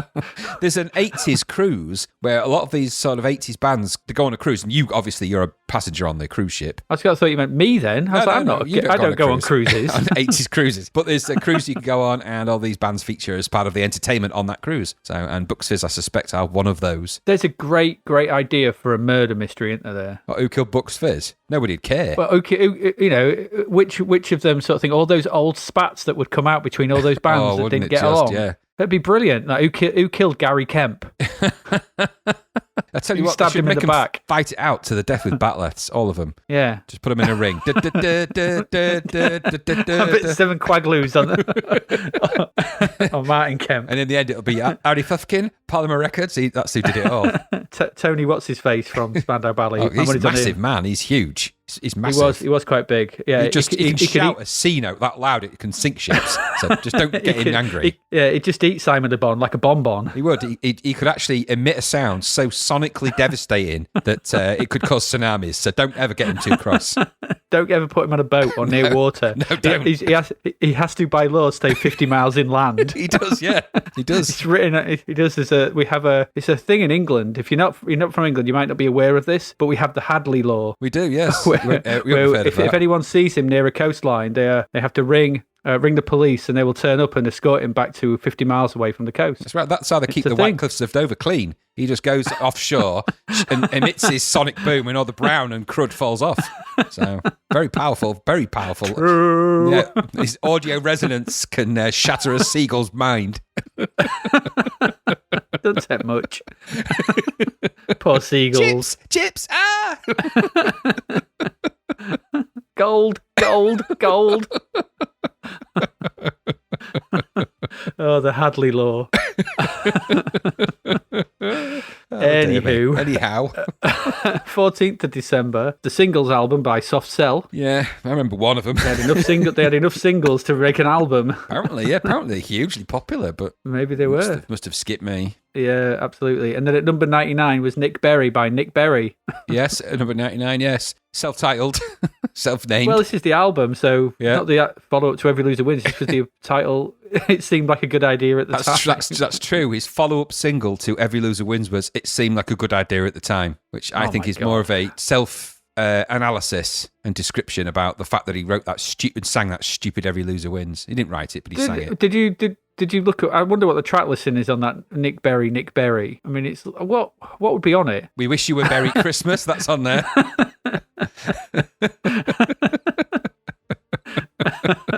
Oh dear! I think my brain's working overtime right now. Why did they not release the album and call it "We Wish You a Merry Christmas"? It writes itself. I should have been in marketing back at that time. Nick, I'd have sorted you out, mate. You'd have had such a big hit on your hands with that, and lots of berry-related songs. I mean, is Santa Claus known as Old Saint Nick? He is. There you go. Saint Nick. Yeah, absolutely. Yeah, Saint Nick Berry. Yeah, you could have played a bit on that, couldn't you? Remember that? Yeah, sort of thing. Nick Berry coming down your chimney. No, nobody wants that. Actually, no. No. Fondling your presents. How the hell did you get up there? Get what's that in my eye? Every loser wins. I'll get you, Berry, you bastard. You come back here. Stop coming down my chimney. Dangling your berries at me. That's his second album, Twig and Giggleberries, yeah. Nick and Twiggleberries. Nick my Giggleberries. That's his Scottish cousin, I think, isn't it? Nick McGiggleberries, yeah. Oh, how I had a problem shaving one day. Oh, Nick dear. McGiggleberries. He must be Nicholas. That can't be his real name. I don't know. I couldn't find anything that would suggest that wasn't his actual name, but I think he's probably Nicholas Berry. So I don't think he's plain old Nick. Jolly Nick. Nick Beret in France. It would be Nick Beret in France because they wouldn't be, Yeah, stolen hat, as he's known as. Stolen hat. Nick Berry. Every loser wins. It makes no fucking sense. You're right, it doesn't. Could have told you that. Where's my hat? Where's my beret? It has been stolen. Berry, c'est merde. Get out my chimney. Oh. Man alive, right. 21st, Wow. 21st of December. Number 65, the Placido Domingo Collection by Placido Domingo. It's not going to be anyone else, that is it? By Nick Berry. Placido Domingo. Jesus. Yeah, he was a good old singer, wasn't he? Yeah, set lungs on him. Number 67, the very best of Elkie Brooks. These were the only new releases, by the way. I'm not picking this because I've got anything to say about it. That's just it. That was it. The very best of Elkie Brooks. The only Elkie Brooks? One song. Fool if you think it's over. And that's it. I don't know any others. And I didn't recognise any others on the album list either. No.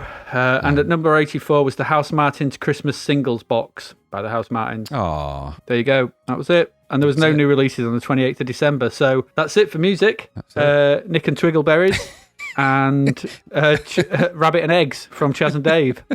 I think that's about it, really. So that's it. There's not much more. Let's get back to the games because we've got loads more to come up. We have. After this message from our sponsor. See you in a bit.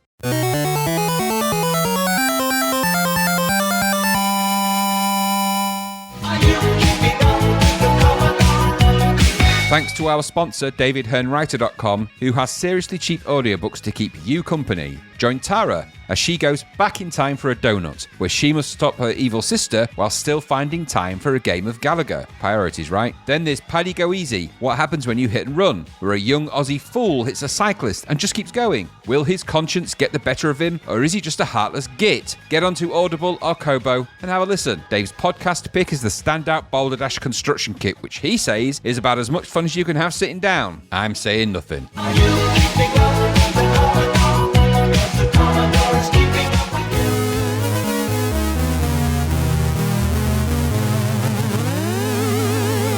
Hello, welcome back. So let's crack in. We've got loads more games coming up in this section. And our first one is Uchi Mata. Does it matter? I don't know. But Graham, tell us all about Uchi Mata. So Uchi Mata is a judo game. Is it Brian Jack's Uchi Mata? Is that the full title? It is, yes. Yeah, yes, I believe so, yes. What Brian Jack's has got to do with it. I guess he's a judo guy. Yeah, he's a judo fighter, yeah. Anyway, he was very good at those parallel bars on Superstars, if you remember Superstars. Oh, Brian Jack's Superstars, yeah, of course, yeah. Right, so this is in the vein of a international karate / Way the Exploding Fist type game. The difference being that the sport you're playing is judo. So it's got a lot to like. There's great big bold sprites, there's lots of moves, quite nice animation the way it works. The game's setup itself is quite good. And the idea of the game is obviously that you're fighting an opponent in judo and you get more points for technicality in this game. It's quite clever the way it works. So it's not a game where you can just go and IK plus and IK plus, Way Explained Fist side, just go in and beat the living crap out of each other, and the one that gets the knockout whatever wins. It's not like that, this. So in judo, in this, you've actually got to try to grab them, and when you grab them by pressing the fire button, that's your grip on their sort of judo costume, because judo is all about sort of throws and using your body weight in a technical advantage over your opponent. And so in this, you use your fire button to get a grip, and then when your grip is strong enough for you to be able to perform one of the technical moves, you can then try and maneuver the joystick to achieve a certain array of different kind of judo moves. Now, I don't know the names of other judo moves, but this game adheres to the actual proper names of the judo and the sort of rules and regulations. So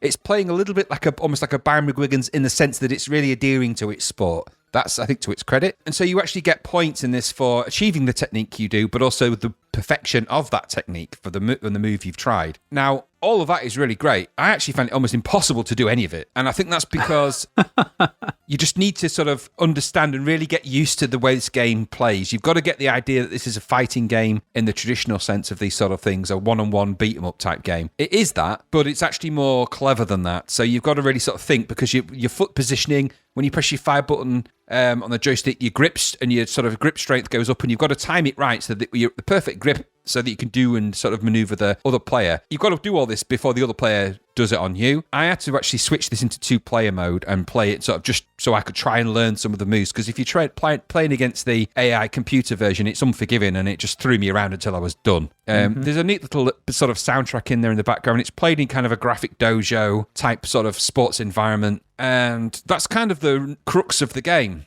As much as I couldn't achieve the things I wanted to do, I have actually always quite liked Uchi Mata, and when I rolled back the clock thinking about when I had this before, because I think I didn't own this, but I think I'd got a copy of it somehow, and I think I actually did get to achieve the moves that I wanted to do back then, understanding the way the foot positioning works on your display, because your display has the kind of your foot positioning, your sort of scores, and then the main screen is the kind of opponents, your opponent and you fighting sort of left to right. You actually start on the right-hand side of this, which is always something that throws me. I don't know why I expect to start on the left, but hey-ho. So I think I quite like the idea of this and it's the way it functions. I think perseverance is the key to being able to really get the most out of this game. And I think if you do persevere, I think it's different enough and enough to make it worthwhile game and experience, and graphically and everything else, it's quite interesting. And I think it's good at what it does. I just think that if you don't persevere, if you're one of the more instant gratification gang like I am, I don't know whether you're really going to keep trying and keep getting thrown around by the enemy AI player enough to really be able to sort of get past that and get to the part where you're really enjoying it. I think that maybe they made the learning curve to do that too steep initially. But if you had two players for this and you were both complete novices, as much as you'd just be stood there waving your arms around for quite a bit, eventually you'd start to be able to realize some of the techniques and moves in this and start to sort of get more Uchi Mata out of it. So for me, it was I spent more time on the Uchi Mata than I did doing any Uchi Mata, but going Uchi, Uchi, yeah, it was more of a cry of pain. I got the idea of the game, and I think there is a good game in there. It scored 89% in Zap, it's an $8.95 price.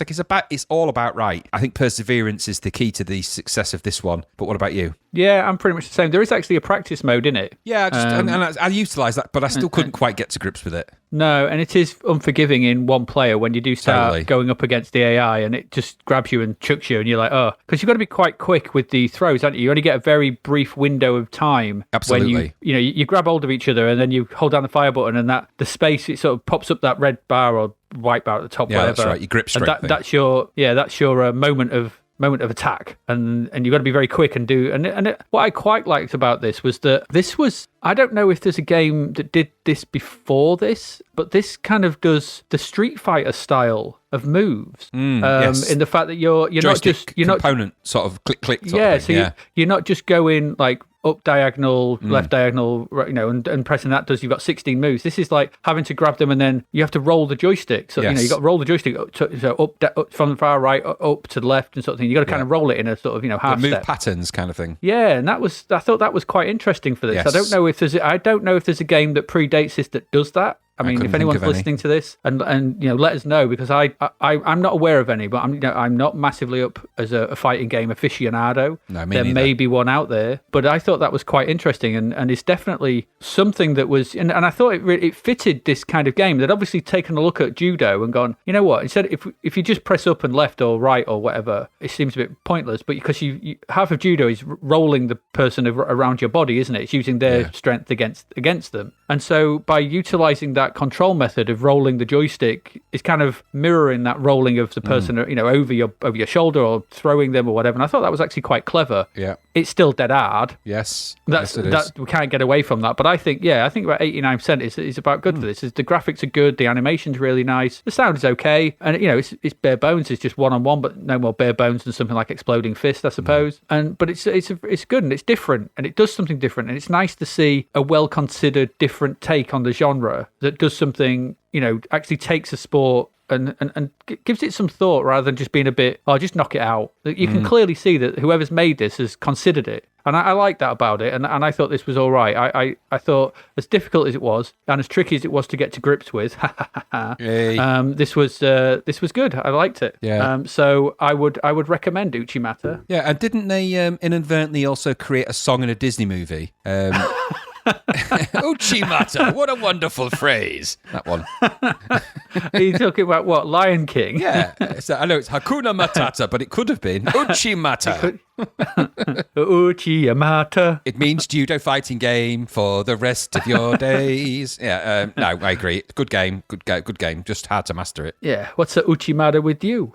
What's Uchi Mata with you? What's Uchi Mata with everyone? Yeah. Nothing. But yeah, I like this. I thought it was clever. Yes. And but just hard. But I think this would really reward perseverance. Yeah, that's why I say you stick with it. I think you're going to get good at that. Yeah, and I think two people good at this. Yeah, not me though. Would be a really, really good not us. No, would be flailing around like idiots. Would just be gripping onto each other in a bear hug. For me, it's you don't. Yeah, I also don't quite understand the reason for the move, which is instant disqualification. No, I don't get that. Towards straight away, it's just instant disqualification. Yeah, don't do that. Don't punch. I don't think you have to punch in judo. Well, is you're ironic. not. So punch in judo. That's why it's banned. You know, imitating hand puppets. Here, get out. We don't want your kind ear. So, yeah. What's the matter with this? Not a lot, as it turns out. No. It's a good game. Yeah, good. Play it. It's nice. So let's move on.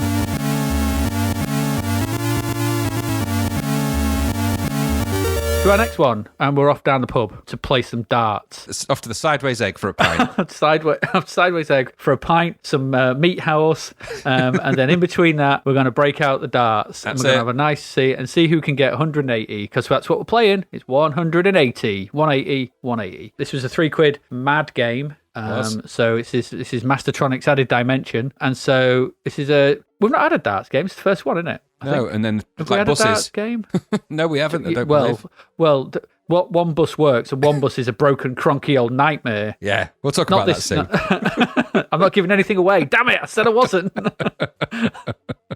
Damn it. Darts down your local pub. Cheapest chips dart game. So you've got two. So this, you can have a single player game where you've got a 3-stage knockout tournament. So start the quarterfinals, head to the semi-finals, and then the final. You can play 2-player head-to-head, and there's a practice mode. So not good. It's kind of like Uchi Mata, really. Same kind of setup, I guess. All for £3. That's all right. So, like I said, in single play, you start a knockout tournament in the quarterfinals, and you have to win the best out of 3 rounds to progress. So each round is best of 3, so you got to win two games in each round, and you progress. First to get to 501 wins. It's standard darts, end on a double. For those who don't know darts, the whole point of 501 is you've got to get to 501 as a score and end on a double. Mm-hmm. So that's it.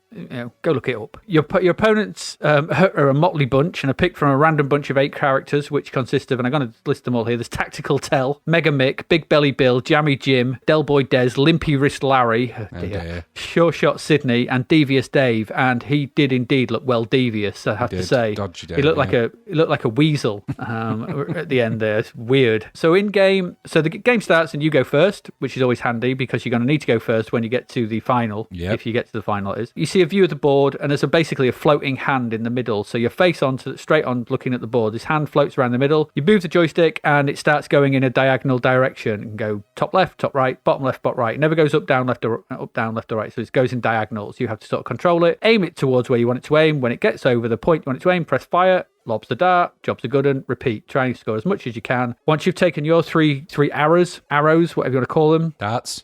Darts. No, they're called arrows, mate. Get with it. Get with the lingo. Get your arrows out. Get with the lingo, or get out my pub. Get out my...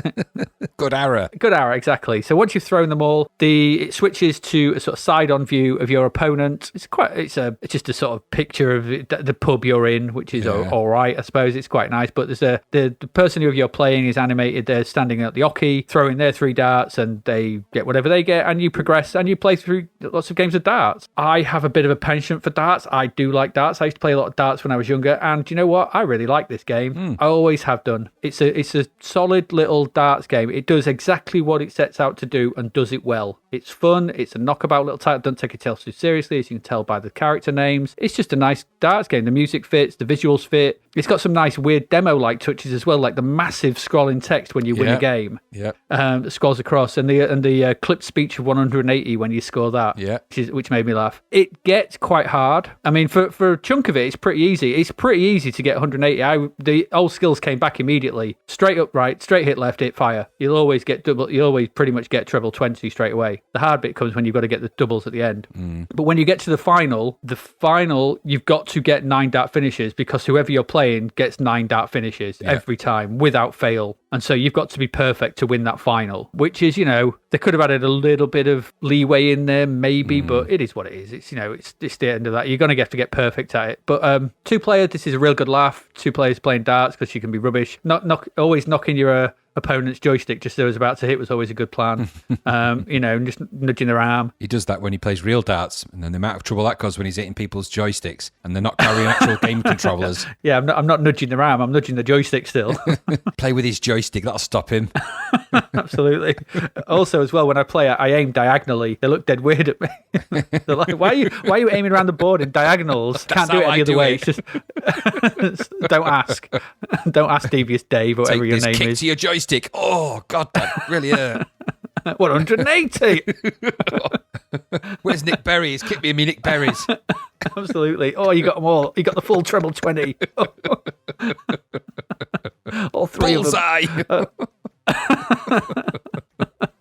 I wasn't aiming for that. Anyway, for £3, this is a good game, and I like it. It's fun. It's a knockabout darts game. It got 70%, which for me is probably bang on for this. Maybe a little higher in my books, but I've always really liked this game. I used to play this loads when I was a kid. Just for some strange reason, it really appealed to me, and I like it. So there you go. I still like it. It's fun. I enjoyed my time playing it again. What about you? Did you like it? Yeah, same. I owned this back in the day. I'm like you. I'm not a great darts player in any stretch of the imagination, but this adheres to the rules of these games. Then when they do this right, we like it. So it's a darts game, and you can play a really good game of darts on it. It's got enough difficulty in the way that it controls to make it a bit of a challenge, so you can't just throw the dart and get 180 every time. You got a bit of skill there to master with the sort of diagonal controls. It's £3 for goodness sake, so you can play a really good fun game of darts. So what's not to like about that? The graphics are good. It's a reasonable representation. You don't have to do all the complex mathematics that darts sometimes involves, which often throws people when you're playing it against them if you're not good at it. Mental arithmetic is not everyone's strong point, so it takes a little bit of the pressure off. I really liked it. I liked it back then. I say I bought this for £3. It was a no-brainer for me. I quite enjoyed it, and it's just and I even played it as 2-player with fun. It's a good little game, this, and like you say, the music, the presentation, everything else, it's bang on for $2.99. 70%'s about right. It's not like amazing, perfect, super world games type thing or anything like that. It's in the 98% brackets, but. This is a good game for the money, and certainly better than any other darts-based games we'll be reviewing during this potential episode. I can't comment on that being Switzerland this episode. So I'm not going to make any comment on that. But yes, we do like 180. Yes. Check it out. So that's a double top from me. That's for sure. It's Bully's special prize. So go and enjoy it. A speedboat. Oh, you lost the speedboat. It's a trouser press. Oh, you lost the trouser press. The shortest time. We should link to that, I think. We will link to Bullseye Contestant, the famous Bullseye Contestant if it's blog, still going. I hope that website is still going. If it's still there, we're going to link to that because that is genuine website gold. Yeah, it really is. For those who don't know, someone just put a blog together of Bullseye audience members and contestants. Yeah. And it's just... one of the funniest websites you will ever see. It is. It's a it classic. Really is. We love it. It gets the Zapped to the Past gold medal. Put it that way. It does, yeah. It really does. All right, so that's that. Along with Ross Kemp Folded. That's another one of my favourites. That's another good one, yeah. I love that. It's still going, People are still doing them. Because there's always mileage in a folded Ross Kemp. That's all we can say. It really is. I've even met him. So let's move on. What, folded? Yeah, he was folded when I met him. He's really short. He's a lot shorter than you imagine him to be. I thought he was like a giant of a man. But when I was in the lift with him, I went into the lift in a hotel in Birmingham and he was just in there. And for some reason, I lost my sense of reality and thought he was Bear Grylls. So I asked him, I said, hey, look, I was quite tipsy. I said, the last time I saw you, you were fighting a lion in the jungle. And he looked and went, well, me, mate. I was like, oh, yeah, that was Bear Grylls. That wasn't you. Stupid mistake. Schoolboy error. He gave me the Grant Mitchell stare then, and I left the room and started shouting for Sharon. Made your excuses and left like a News World Report. I bloody well did, yeah. God, I did bother him. Yeah. All right, on that Ross Kemp bombshell, let's move on to our next game.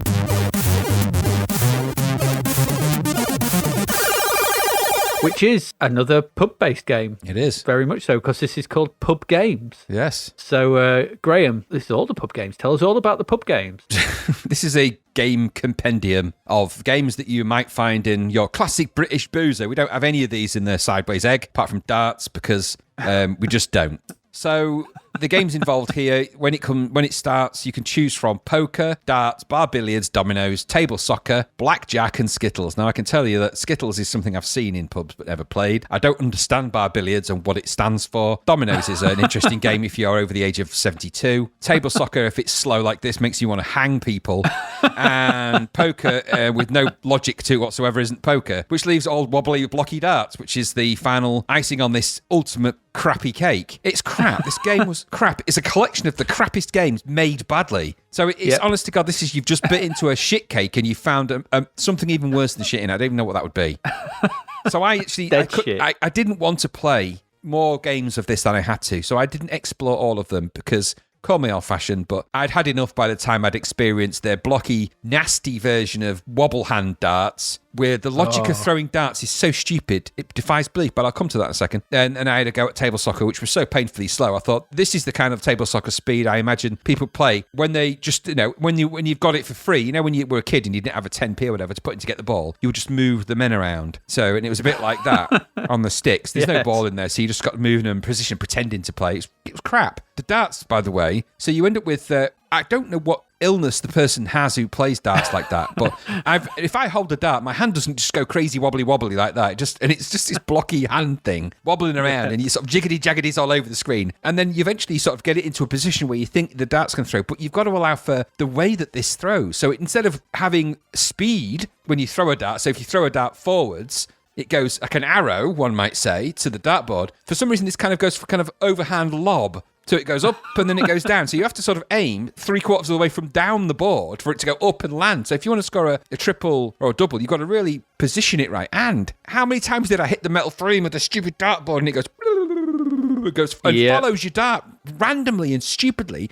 The camera of the game and your hand follows the dart to the bottom of the screen. So you have to scroll wiggly wobbly handed all the way back up to the dartboard. It's crap. 10 quid for this. £10.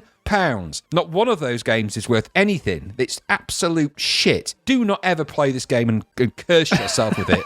I've had to, unfortunately, for this podcast. I played this game, so you don't have to. So please take my advice. Go for a massive poo, you'll enjoy it more. Avoid this absolute piece of nonsense, dog egg shit. It's rubbish. I hated it. Yeah. I hate everything about it. Never talk about it to me again apart from this bit you're going to talk about. I'm going to talk to you about it. And you? Because I could, I played all the games. Oh, why? Why did you do that? Well, because, I like to be able to say if something's really crap, and I was hoping that somewhere in it there might be a diamond in the rough, and all there was just there was just a shit in the grass.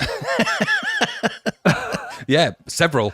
Yeah, many of them, and I just kept picking them up and going, oh. Do you know, it reminded me of, when you're trying to clean up a dog shit and then you actually step in the dog shit as you're trying to clean it up in like a slipper, and you're like, oh, Oh no, it's the worst one. This sort of thing is when your dog, you realise your dog's crapped itself at home, but also as well you've not noticed the other one just behind it. Yeah, and then you go to scoop up the other one and barefoot's treading the other one. Yeah.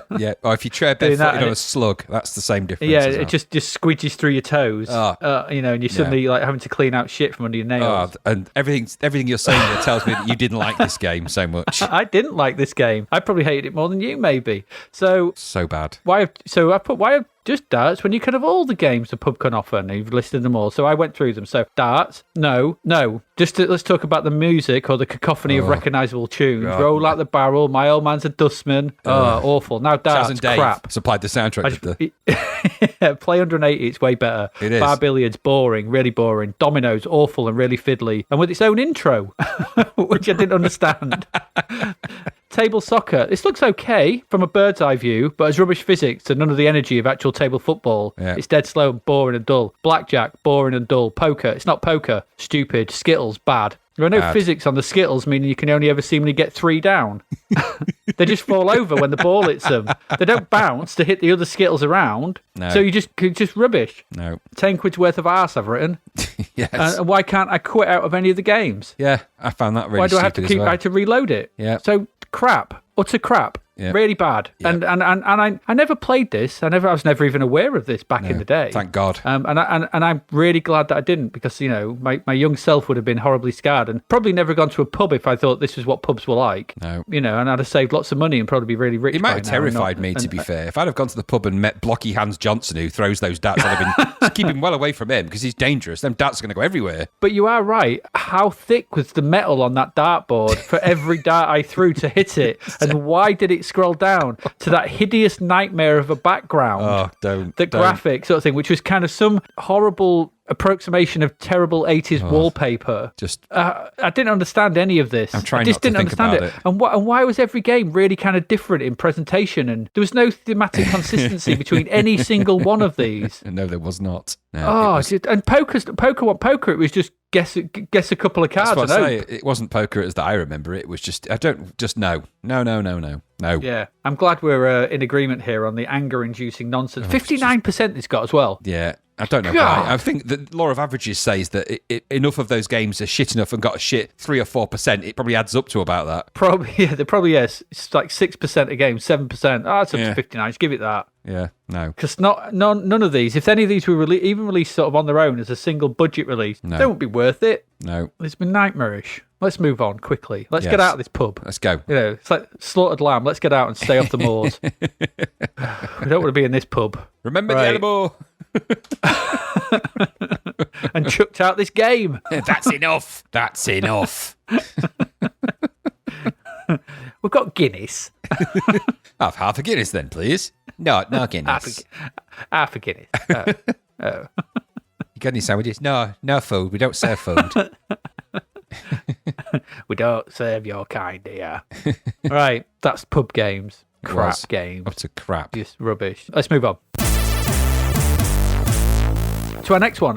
This is a 2-quidder. This is BMX Simulator. And I'm just going to put it on the table here. This is a bargain, another bargain 2-quid title here, I feel. Top-down BMX version of Super Sprint, which we mentioned earlier on. So essentially what Super Sprint was an arcade game, I think, that was out at this point. And Super Sprint was, it was sort of top-down, slightly from an angled view of a sort of really small racetrack. And you had these cars, like Formula One style cars that went round it. But the beauty of Super Sprint was it was steering wheel based. So you had 3 steering wheels and you had to twang those steering wheels really hard to go around the corners, the banked corners, and it was really fun to play and a really, really cool game to play with much of you. Obviously, now we've said about trying to replicate this kind of thing on a joystick is kind of hard, but BMX kind of takes away the fact, so it's not it's not a car, it's a bike, and it kind of gets away with it. So this is a Richard Darling game, isn't it? I believe so. I do believe, yes. This is a Richard Darling game, and following on from Master of Magic and helping with Spellbound, I think it was. So he's done something quite different. He's looked at Super Sprint and gone, right, how can we do this on the 64? And what he's done is he's looked at BMXs, were obviously a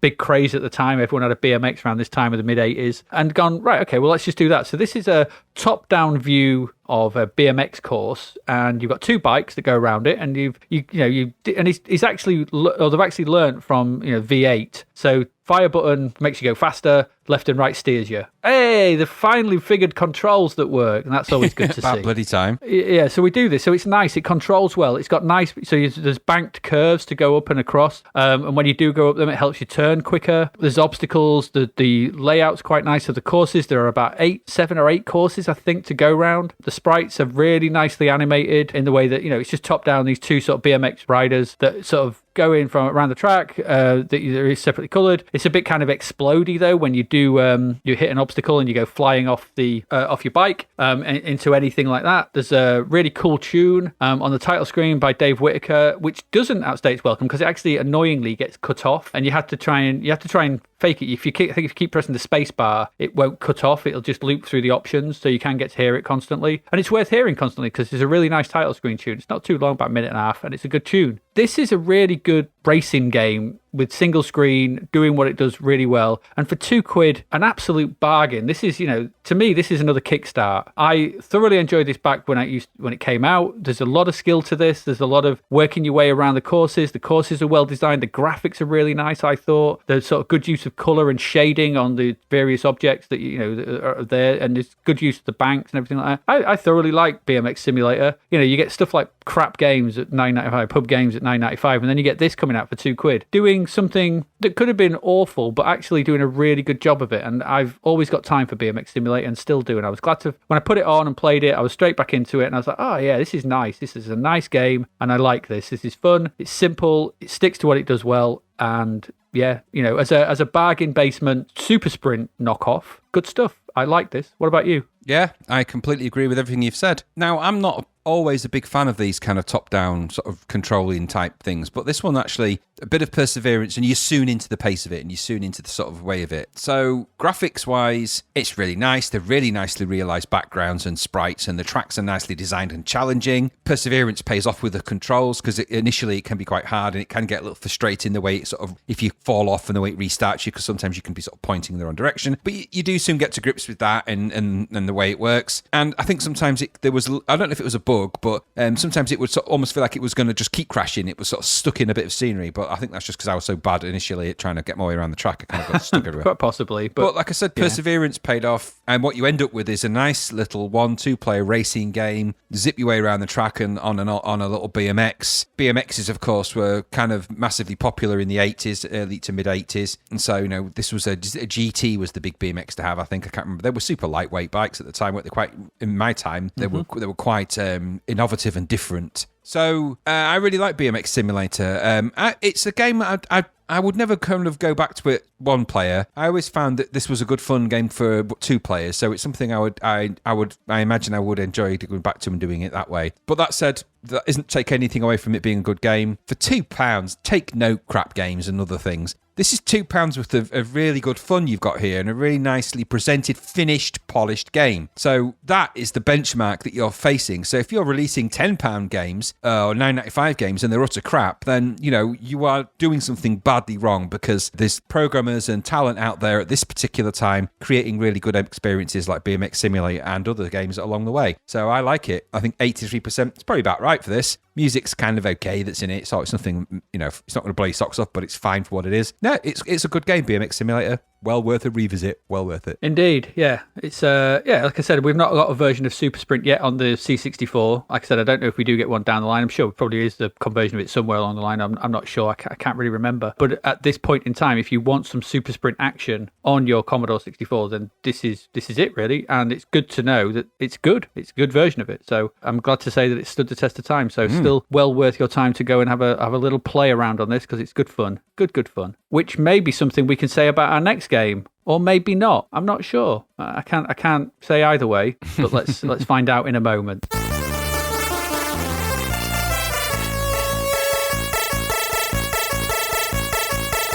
Because our next game, Graham, is something you're going to tell us all about, and that game is Captain Kelly. Yeah, so this is a top-view, top-down maze game. Now, this actually reminded me, in terms of the way it sort of looked and played, a bit like kind of a version of the Atari Tank game, or a little bit like the tank game in Tron. Now, that's as far as that comparison's ever going to get. In the context of the game, you play Captain Kelly, you are delivering space packages, and you are stuck on board, trying to deliver the space packages on board a ship where all the security and everything's gone kind of crazy. And so you've got to get in the ship, or you've gone in the ship and everything's trying to kill you. So you've got to try and explore and destroy a set number of robots in each of the 10, sort of a bit like the logic of Paradroid kind of logic. So you've got to destroy a certain number of robots on the 7 levels of the ship before you enter the master control room and gain full control. So it's a top-down view. You've got ammo. You can run around, shoot stuff, do all of those things. I have to say, in the great scheme of games, this was just shit.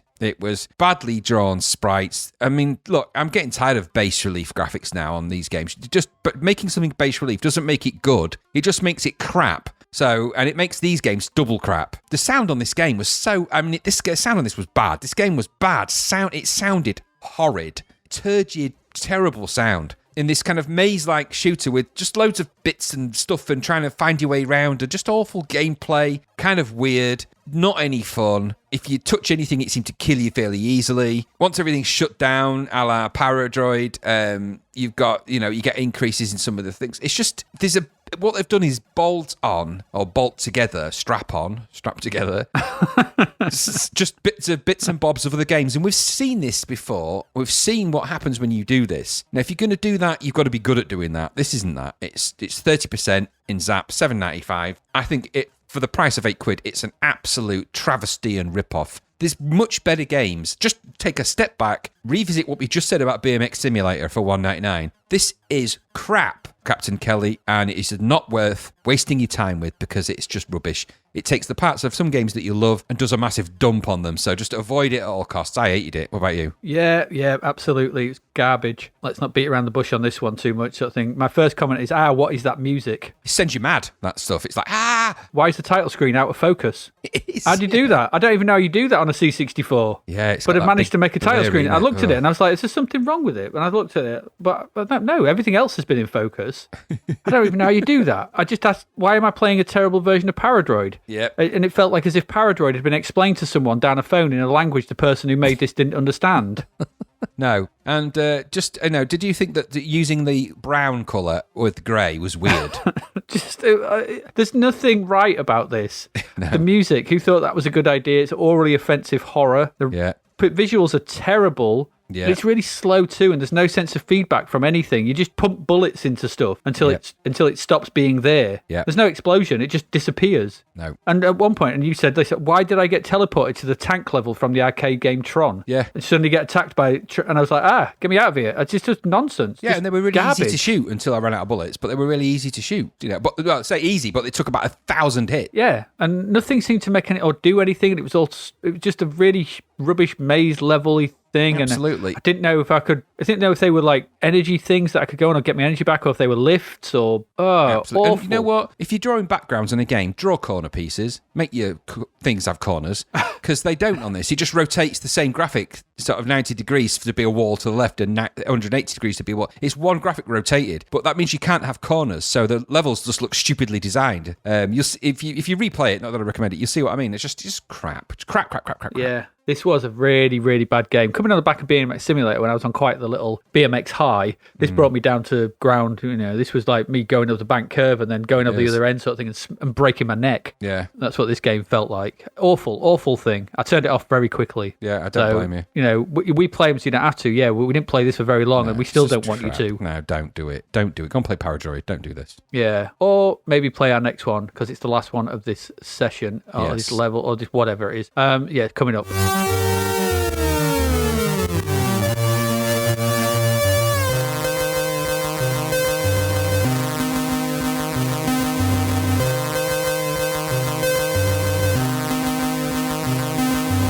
So what is it? Our last one. It's a big one. Let's face it. It's a chunky one. This is the Sacred Armour of Antiriad. All right. So this gets 93%, £9. This is Palace. So let's set the scene for this one. I think this may generate discussion. Let's set the scene. So many years after the Earth has been laid waste in nuclear hellfire, humankind has led a peaceful life once it's crawled back out of the nuclear ashes, in which all technology has been shunned as evil, until his aliens turn up and start killing everyone and herding the survivors off to work in the mines for precious stuff. For the precious ore, or the precious moonbeams. Newborn babes are being smuggled out, though, to be raised as fierce warriors to hopefully get back at the aliens and find the sacred armor, essentially. So you play as Tal, who is the best of these warriors, and you are charged with finding the mythical sacred armor of what is actually called Antirad, but it's quite clever because this is all told.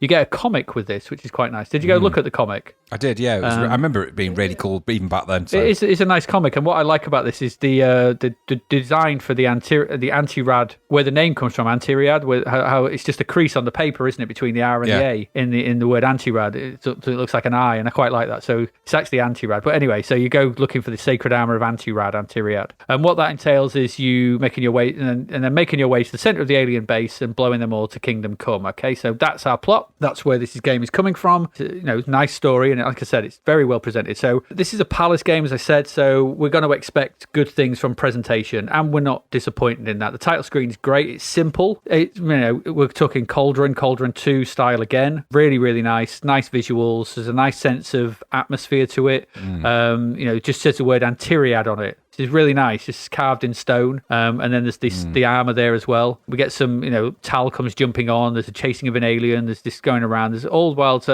an amazingly great piece of Richard Joseph music plays. I love the title screen music to this. It is by far my favorite piece that he did. It is a great tune. And I love the way it's sort of almost two parts as well, when you think it's going to end, and then suddenly just goes off into this other bit, which is equally as good. It's a brilliant tune. So, it's Palace polish. It's what we've come to expect from them at this point. Now so this continues into the visuals in the game as well. So the game itself, let's break this down. We said a few episodes back that Iraq was very similar to this, and I think Iraq, playing this now, I see it even more, is very similar to Iraq. It's a flick screen, very, very pretty, explory thing where you've got to get parts to build yourself up to enter an inner sanctum of mechanics and stuff and then blow it all up. That's very similar to Iraq, really, isn't it? It's almost the same plot. It's almost the same thing. So, and it looks Iraq was really nice looking. This is really nice looking as well. Very, very good. This is, way up there with the best that the system has to offer at this point. So everything looks great. The main character, Tal, is a little bit blurry, but he's big. He's big. He's big and really big and well grown. He is very well grown. And it's very well animated. The backgrounds are lovely and they vary as well from this really, you don't sort of notice every now and again. You don't have to say that's really nice stonework. But it's really cool stonework. The trees look great. There are like great expressions on the trees. You can see this is the people come from doing cauldron and things like that. The fire-breathing dragon statues and the animation on that fire is really nice. My only downside is the single color sprites for the enemies are a bit. They're nice. They're nice. There's a mismatch in this, isn't there? Of multicolored. Yeah, and it's all over the place. Okay, so the game starts and you play as Tal, and I think you start in a couple of different locations, so it's randomized. So you can start at one end of the level or the other. The sort of opening. I think maybe you're right. Bottom level, because I started in different places when I played it a few times because you die a lot. It's a palace game. Let's not beat around the bush here. You will die and you will try again and try again. It's not quite as punishing. Well, it's nowhere near as punishing, let's face it, as Cauldron or Cauldron 2. So they have learned some lessons from that. It's still hard. It's still tricky. And so this game starts off with you playing as Tal, and you're running around just in your loincloth, as you've said many times before. Luckily, we're not hearing a thwap, thwap, thwap, thwap, thwap. Thank God. Of Tal thong, of Tal, tal length, talcum powder. Cock and balls. That's what he's trying to say. Cock and balls. Around. I am, yeah. His berries. His Nick berries. His stolen hats. So you don't hear that, which is good. So you've got a couple of rocks. You've got rocks, essentially. So all you can do is to attack the enemies is a rock. You can throw this rock kind of in a style of an arcing throw. So you can't aim it so much. It's just sort of arc it, which is a bit... God, I sound really northern then, don't I? You can arc it. Hey, you can arc it. You can. Hey, you can arc it. So you can arc basically you throw it in an arc. And so that's all you can do at this point. And so what you've got to do is you've got to find the suit. Once you've found the suit, you go inside it and it brings all the UI, which is at the bottom of the screen, which is all turned off at this point. It brings it all to life. So it all comes alive sort of thing, which is quite nice. The next thing is you've got to find... So the whole point of this game is you've got to find 4 parts to the suit. And those parts are... Let me just find this bit in my notes. Those parts are the hover boots, the beam gun, the implosion mine, and the radiation particle negator. Yep, right? we all need them. Those are... Yeah, absolutely. I mean, I can't go through life without them. My hover boots. I've had to buy space for my fridge because it needs all 4 of those things for some weird reason. Last time I buy a Kenwood, let me tell you. The Kenwood beam gun. I know, it's never going to work. If I'd have read on the instructions that I need to have a particle negator, I'd have been, what? Again? I fell for this last time with the dishwasher. I'm not doing it again, but I did. Yeah, so the whole point is once you've turned on the suit, the first thing you want to find are the hover boots, because this allows the suit is useless at this point until you find the hover boots, and once you get the hover boots, the game changes considerably and becomes ever so much more easier and navigable, shall we say, and doable, because the opening section where you are Tal running around the forest parts and the slightly early stone-based sequences is really quite hard and tricky and annoying because they've not learnt the lesson of respawning enemies, and they've not learnt the lesson of where to spawn them, because quite often you'll just run into a screen and they'll just spawn on you and you instantly lost some energy. And this happens time and time and time again. And the reason this happens time and time again is that the flick screen border, I don't know how else to describe it, is really quite big. Do you know what I'm saying? Do you know what I mean? So it's like you don't quite go to the edge of the screen, and so you'll be on a platform thinking, "Oh, I can just turn around," and suddenly you're on the net. You've gone back to the previous screen. And it's like, oh, well, I was miles away from, and it just felt that the flick screen collision, whatever you want to call it, is too play big. Area, it's too big. It's too big on the edges, so you're just flicking from screen to screen quite often, and sometimes you'll jump up, flick to a screen up top, you don't think you're going to come back down, and enemies are respawning, you'll get hit by one, and suddenly you're dead. Yep. And you're like, oh. And when you die as well, I thought it was quite nice, because when you die, Tal doesn't die, he just has a rest. I thought that was quite nice. He just has a bit of a snooze, before, and you can have 5 rests before it's full-on bedtime. That's how I like to picture this. You don't die, you just have a full-on bedtime. And that's it, game over at that point. In the suit, however, you can take many more hits. Once you get the boots, you then float around. You want to then find, next thing you want to find is the beam laser, which allows you to shoot stuff. So you can shoot all the enemies dotted around. And then you need to progress further and further into, well, it's basically they're based in a volcano, the enemies, the aliens. So you've got to make your way up this volcano. But it's heavily radiation thing. So the suit, that's why you need to find the particle negator to stave off the radiation and make your way to the center and detonate the implosion mine to blow everything up. So it's a flick screen. Essentially, it's a flick screen adventure in which you try and find stuff. You don't have to find too much stuff. Navigate your way through screen after screen of enemies, shooting them, trying to survive and get to the end, and that's it. So it's a very, very nice game. It's a very, very good looking game, but upon revisiting this is a game I did actually finish back in the day. It's one of the few I actually fought all my way through, got to the end, was really proud of the fact that, I finished Antiriad. It's not that hard. No. But I think back then I had probably a bit more patience for stuff like this. So now, like I said, that flick screen thing gets annoying quickly because I just kept getting swarmed by enemies, and the rock throwing is not, what do I want to say? What's the word I'm looking for? It's not, you can't aim well enough. You can't aim it at all. You just toss in a rock, and hoping that in the arc of that will hit them. And that's kind of a bit, I'd rather be able to aim it somehow. And the jungle bits are just a bit dull, I found this time. Running through them, I just found them a bit repetitive and just enemies after lots of enemies, and didn't find the controls are not quite tight enough as Tal to be really able to navigate through them properly, and I had real problems because of that flick screen stuff. So I honestly thought, same thing with Iraq, that the better part of Iraq is that second half when you get to full Spider-Bot status, and this had that same problem in that if maybe this had done what Iraq had done, just go, right, tell you what, there's two versions, start with the suit or not, have the full game or the half game. I'd probably play the half game, because once you get the suit, I really like this. I love it. It's flying around, shooting stuff. There are problems with it, though, in that if you take too much damage deep into the cave, you're done for, because you can't get out because there's too much radiation. And that's a bit of an annoyance. But that aside, that's your fault for getting hit. That aside, being in the suit, swooshing around, shooting stuff, finding stuff, making your way through bits and bobs, that's really good. I really enjoy all of that. I just find the intro section, the bit where you're in the jungle as Tal unclothed, I found it a little bit frustrating and a bit dull on this revisit, which I wasn't expecting, because I really do like this game. There's a lot to like about this. It looks great and it feels great, and it sounds great, but I just found that intro section just a little bit too long. And you can get to the suit quite quickly and everything, but just it felt a bit unnecessary. I don't know. That's how I felt coming back to it, which I didn't expect. Well, how about you? What did you think? I really like the Sacred Armour of Antiriad. I always have. And it's possibly one of my favourite games on the Commodore 64. I spent a lot of time with this game. Yeah.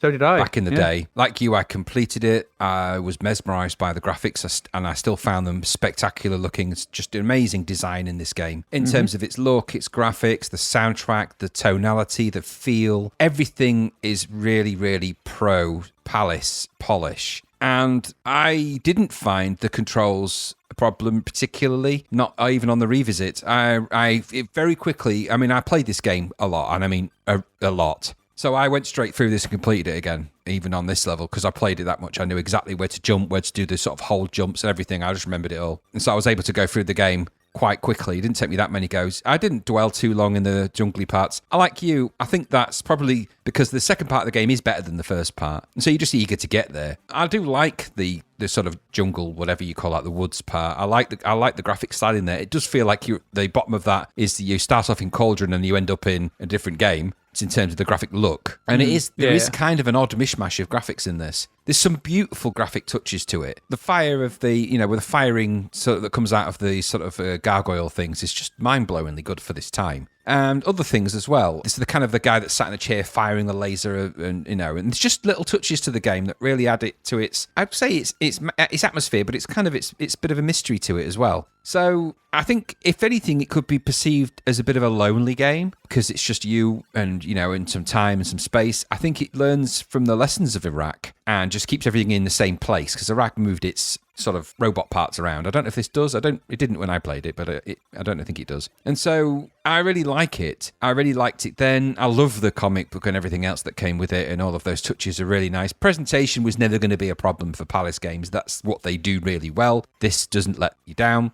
And so I suppose what it comes to then really is kind of on the revisit, was there anything on this revisit that perhaps wasn't as I remembered it, wasn't as good? And I can see where you're coming from with the sort of the second half and the controls. I found myself annoyed at the exact same places in this game as I always find myself annoyed, which meant that trying to navigate through small gaps with the gravity controlling Sacred Armour when you're in the armour, that can prove to be a real nightmare because it's very, very, very... The collision is very unforgiving. So if you touch something, you tend to bounce off from it, and then you could very quickly be bouncing and floating around, and before you know it, you're done for. So there's a little bit of that. So you've got to really take your time to sort of navigate through and weigh up the risks of getting the extra little energy things that you can pick up, whether it's worth getting those if your energy's been hit too often. As you get further up, of course, you've got to navigate your way through the flames. There's one point when you've got to get out the suit, go and grab a part of the suit and get back in. And I can tell you that bit is a real stinger for getting, at that particular point, because it's really, that's almost towards the end of the game when it's really hard to get the timing of that right. But the ending of this game is a little bit of a letdown compared to the build up to it, I have to say, when you do get there. And perhaps that's the one thing that I felt a little bit let down by not having something a bit more spectacular at the end of something that had taken me that long to sort of navigate at the time. So I think the same problem the only problem I think, this time upon replay, I don't think there's enough repeatability in this game once you've done it. I think once you've got the armor, once you've gone through all of maze and and you've navigated your way through and you know the route. And as I can testify, I went straight to this. I knew exactly where to go and how to get there and what to pick up and where they all were, even committed to sort of long-term memory. I played it a lot. And so if you were going to go back to it, would you go back and play it? Because when the game ends, you just start again. Would you go through it again? What would be the point? Because it's not any different. The enemies are the same places. They respawn in the same way. The layout is the same. The armor's in the same place. The parts of the armor are in the same place. The energy things are in the same. Everything's in the same place. So why would you go through this game again? And I think that's really the only real chink in its armor, as it were, is its Achilles heel is its repeatability. It doesn't have a lot of it. Because once you've done it, would you go back to it and do it again? And what would you gain from doing it again? It's not like this is a game based on your score or something that you were trying better in the next iteration. You're just going to do the same thing over and over again. You might want to do it for the experience, but how often are you going to do that? And I think that's perhaps where something like Iraq has the edge, because it does change things around a little bit. I don't know. I think you're right. Second half, definitely once you get into the suit, the game changes to be a bit more interesting. Maybe they could have expedited the journey to that. Save you running backwards and forwards, throwing rocks. The rocks were kind of so pointless, really, that it's almost pointless throwing them. I wonder if that's just a little bit of a MacGuffin, really, or something to waste your time, really, because you've really just got to get to the suit. That's the key thing. And because half those like opening levels in the woods or wherever you are absolutely pointless. Yeah, well, there's no point running around the bottom. No, none. So it seems to me like what am I bothering? And so why are they there? At some point, you're going to run to that room on the ground where you get that robe that goes, and you're going to that does annoy you after a while. Every time you go in there, it does that noise. Mm-hmm. So there's so much to like about this game that it outweighs any of its minor problems that you might have. However, on a replay, it's of its time. I think this game exists in a space, and it's the best looking game on the C64 at that time by a long way. And I think there's some nice touches to it. I think that there's just what you're left is wanting more game. I think if this could have been more time in the armor, less time as Tal in his loincloth. And I think you could have made a bit more of that, a la some of the games that come a bit later where you're exploring this kind of techno world where you've got sort of aliens invading it. A bit like a Cybernoid kind of environment where it's kind of more expansive. I think a more expansive place to explore and maybe even more things to do in the armor than just blow it up. That might have proven to be, might have proven to be a bit more enthralling. So that was my take on it. It is such a good game to revisit, though. That music by Richard Joseph is a masterpiece of tension and feeling. You really feel like it's cinematic when that music starts. It's really good for that. I can't fault it. It's a real classic on the 64. This it really is. Yeah, absolutely. I don't want it to sound like I'm down on this, because I'm not, because I still did enjoy my time with it. There's half, there's 80% of really excellent game here. I just from a design point of view, if I'm looking at this and coming at it now, I'd be like, well, we'll just chop half that opening out. You go up a couple of screens, there's the armor. Yeah, I think more armor, less loincloth. Because I can only think sort of the reason there's probably lack of ending is we speak to developers and stuff who were working on the C64 at the time, trying to get everything into a single load. There was probably no space. I mean, this game is probably rammed with graphical data. I mean, I can only imagine that C64 is bursting at the seams, getting all those visuals in there with all the bespoke animations and the sprites and everything. And I imagine that's why that's a single color sprites, because they probably just didn't have any space to do like a multicolor overlay to give them a bit of depth or something. But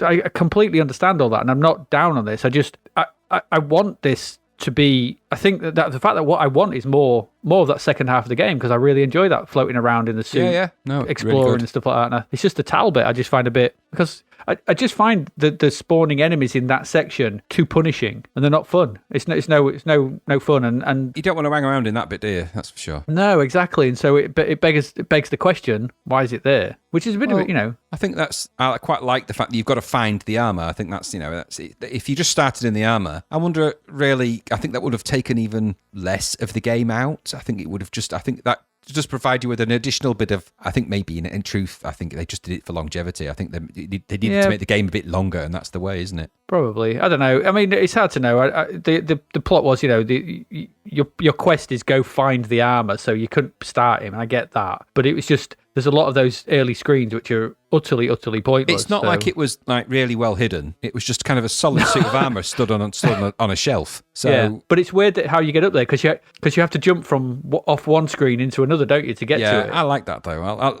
Once you know the ways, because it does take time to figure that out, because you can't just run and leap around in this game and sort of do that, because it's not that kind of game. I love the animation on the main character, I have to say. I didn't mention much about that, but the animation on Tal is exceptional. Tal's animation's great. Just his running animation and the fact that when he sort of crouches, he sort of does a quick shifty look around. I love that. I've always loved that about it. It's a clever little game, this. Yeah, there's nothing I can say bad about the visuals. The visuals are astonishingly good. They're amazing. Brilliant. All around, like the turning on the suit when you spin round, the shots, the explosions, the fire is just so good from those. Yeah, from those gargoyles or dragons, whatever you want to call them. Everything about it. This is a standout visual tour de force for the machine at the moment. So, but yeah, from my point of view, and I will state this sort of thing, I didn't quite enjoy it as much just because of that opening sequence, but I enjoyed the second half as much as I remembered. So there you go. That's my take. And I know I think you're right with the replayability. Yeah, and I think we are mostly. Well, I think I'll come down. You've got to stick to what you said. You said you hated it. I'm still very positive about it. I'm still very positive about it. It's still a great game, but it's one of those games, and I think you hit the nail on the head. Was I wanted more of the bit that is great. Yeah, the bit that is more enjoyable. More. That's the one takeaway from this. I would say is I just wanted more game because it's so good. Exactly. I would love to have played it for longer and done more. Once I got the armor, I'd like to have done more in the armor. Just shoot stuff and find stuff. And strange that there was never a sequel. I wonder if we look in the games that weren't, which is a great book by the way and website. I wonder if there's something in there. But I'm sure some of our listenership on Twitter might very well be able to inform us if there was, because I have a feeling there must have been something planned for that. I mean, it's such a great sort of IP. You just want to do something else with it. Yeah, absolutely. Why not? Anyway, there you go. Sacred Armour of Antiriad. It is very good. Yeah, there we go. Right.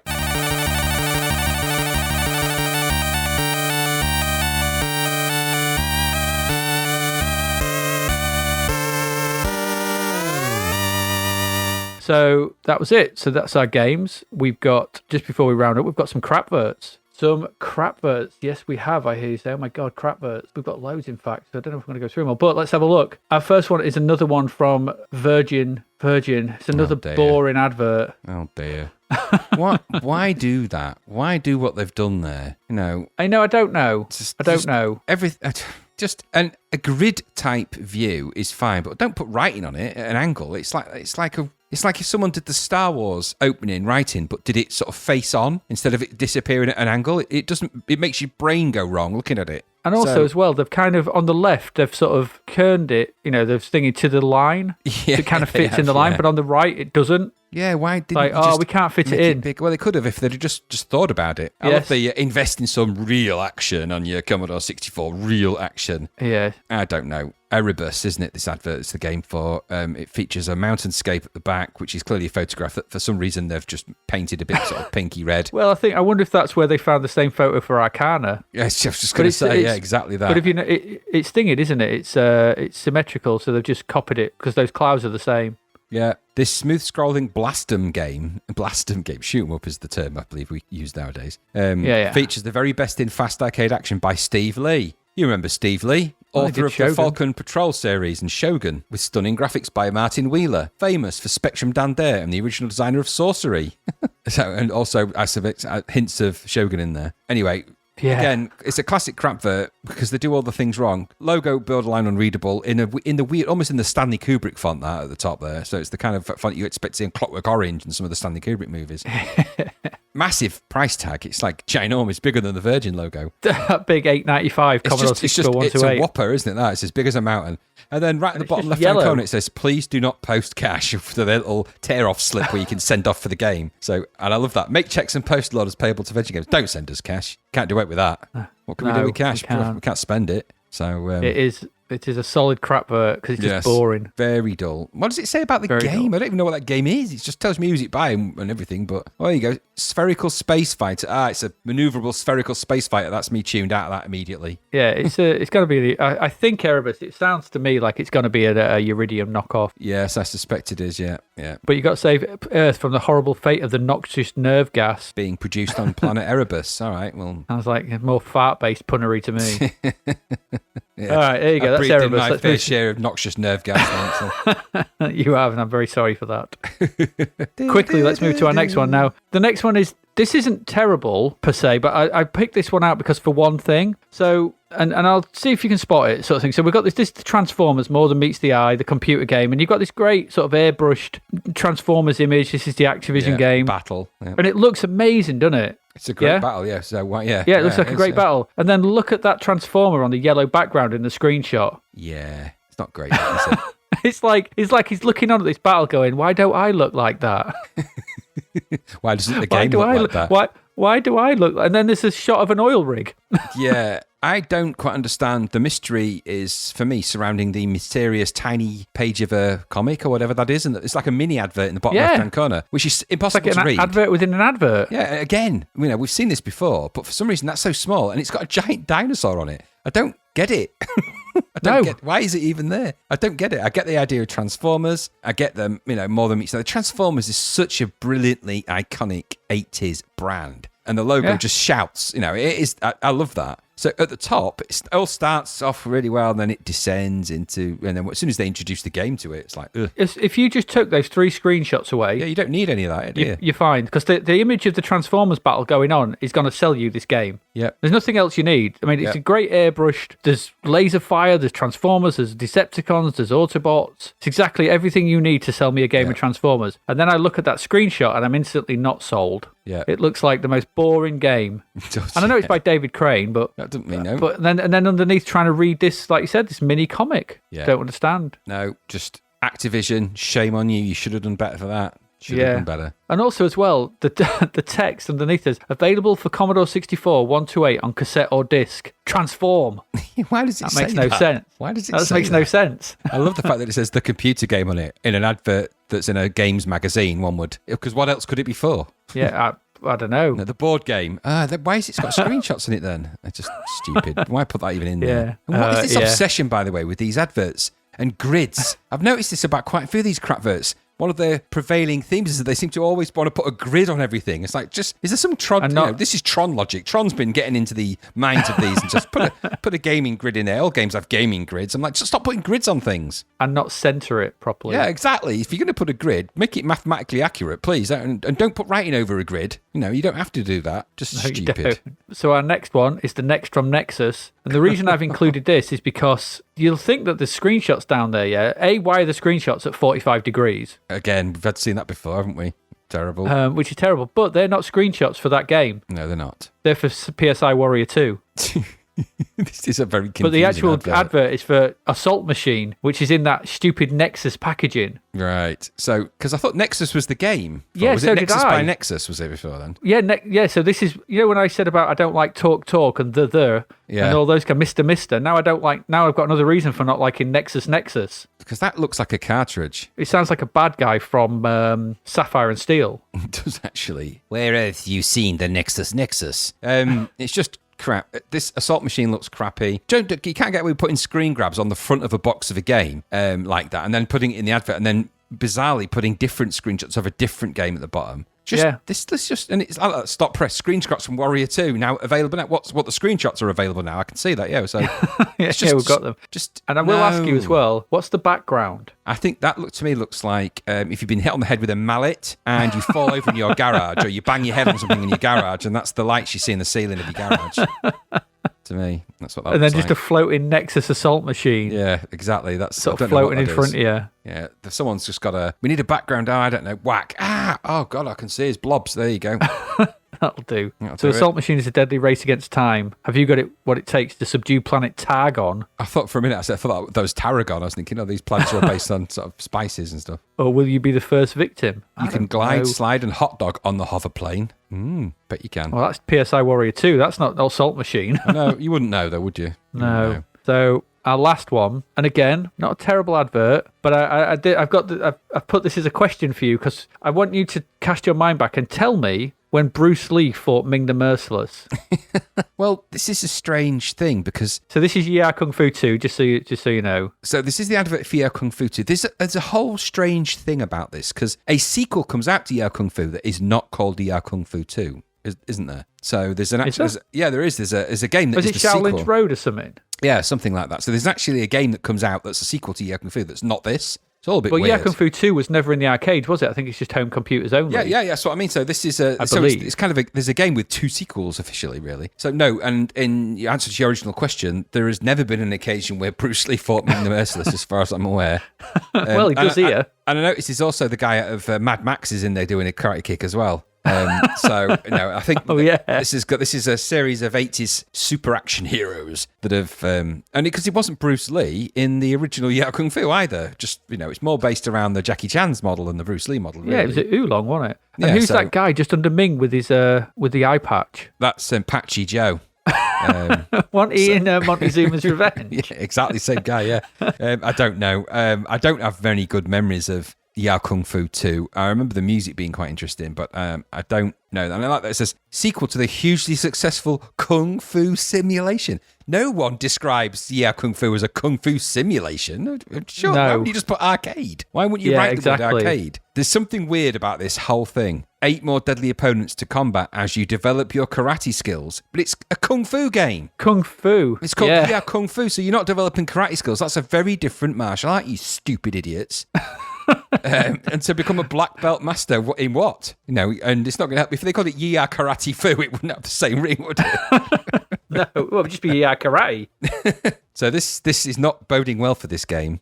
And if my memory serves, that's because it is not very good. No, I don't remember much about Yeo Kung Fu 2, I have to say. I remember the music, because I remember the music being quite good, because I think it's Martin Galway again, but I think it's actually an original Martin Galway for that one. And it's quite a nice one, very emotional, very nothing like you'd expect it to be for a sequel to a Kung Fu game, although I could be mixing some of them up. I think it comes up quite soon. I think it's maybe a couple of issues down the line, but we'll get to it. But it's a strange advert. It's just a strange concept that this big arcade game just gets a console or computer only sequel. As far as I'm aware, Yeo Kung Fu was set on Earth and didn't involve any kind of emperor from another planet, whether it's Ming or anyone else, but there seems to be another planet in the background of that and some kind of other universe. And that is clearly Bruce Lee, and that's taken straight from Enter the Dragon, that pose. So they've just traced over Enter the Dragon because he does that pose in Enter the Dragon, and I know that film very, very well. Yeah, and that's Ming the Merciless from Flash Gordon. Oh, it is, totally. Yeah, it's Ming the Merciless, yeah. So there you go. Some interesting crapverts. Not all crap for various reasons, but we like to pull out the weirdness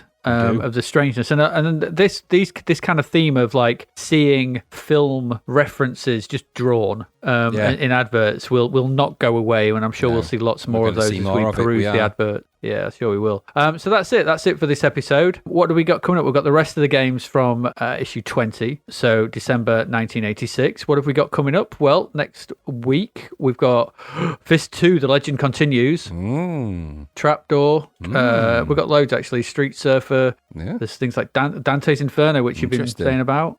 Good music. I'm not going to list them all, but there's the Sentinel as well. Ooh. Ace of Aces. Mad Nurse. I seem to remember Mad Nurse being awful, but I haven't looked at it yet. Movie Monster, seems to be interesting, and Trailblazer, along with others as well. Wow, there's so many games packed into there. There's loads, so many games. Another 13. There's 26 this issue. This issue, goodness me. Yeah, give us some thought though for in 2 issues' time when we have like 50. Yes, we may be having to think about how many parts that comes in, but anyway. Yeah, absolutely. Or we'll just be 7-hour podcast. Just be like, whatever. The next game that we played, game number 46. And do you know what? All these games are occurring in. Is this December now?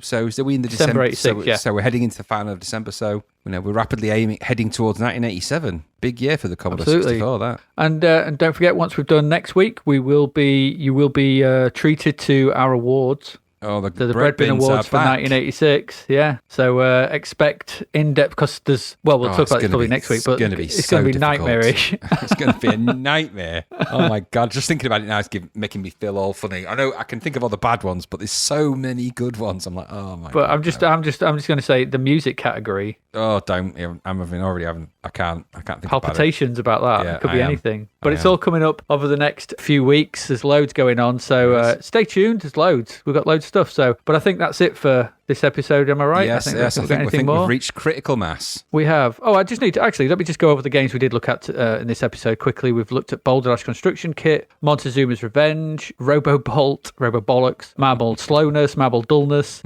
Glider Rider, Soldier Can Do One, Bobby Bearing, Uchi Mata, 180, Crap Games or Pub Games, BMX Simulator, Captain Kelly, and finally the Sacred Armour of Antiriad. So 13 games there, and more to come next week. So on that note, let's sign off. I have been Adrian Mills. And I have been Graham Raddings. And you have been listening to Zapped to the Past, and we will see you again next week. Goodbye. Thank you for listening to the Zapped to the Past podcast. We hope you enjoyed our deep dive into the world of Commodore 64 games, as well as the music, films and TV from around the 1980s, driven, of course, by the issue of Zap 64 magazine published at that time. We will return with a whole new batch of games and stuff to talk about next week. Until then, if you want to listen to or download previous episodes of Zapped to the Past, and why wouldn't you, they can all be found on our website at zappedtothepast.com, as well as being available on Podbean, Apple Podcasts, Google Podcasts, Spotify, Deezer, Audible, Player FM, and, well, pretty much anywhere where we can upload them. By the way, we do always love to hear from our amazing listeners, so if you'd like to contact us about anything in the podcast or beyond, you can do so by emailing us at zappedtothepast@gmail.com. We're also active on Twitter under @ZapTother, as well as Facebook, Instagram, and most social media platforms. Just search for Zapped to the Past and you'll find us. Oh, and if you like the podcast and what we're doing, please do like, share, review, rate us. It really helps. Something, apparently. The Zapped to the Past podcast is written and produced by Adrian Mills and Graham Raddings, and recorded at Flaky Bits 2.0 Studio. All opinions expressed are those of the writers, and while we indeed love Zap 64 magazine, the Zapped to the Past podcast is not affiliated with it in any way. Stay safe, see you next time, and remember, we play these games so you don't have to.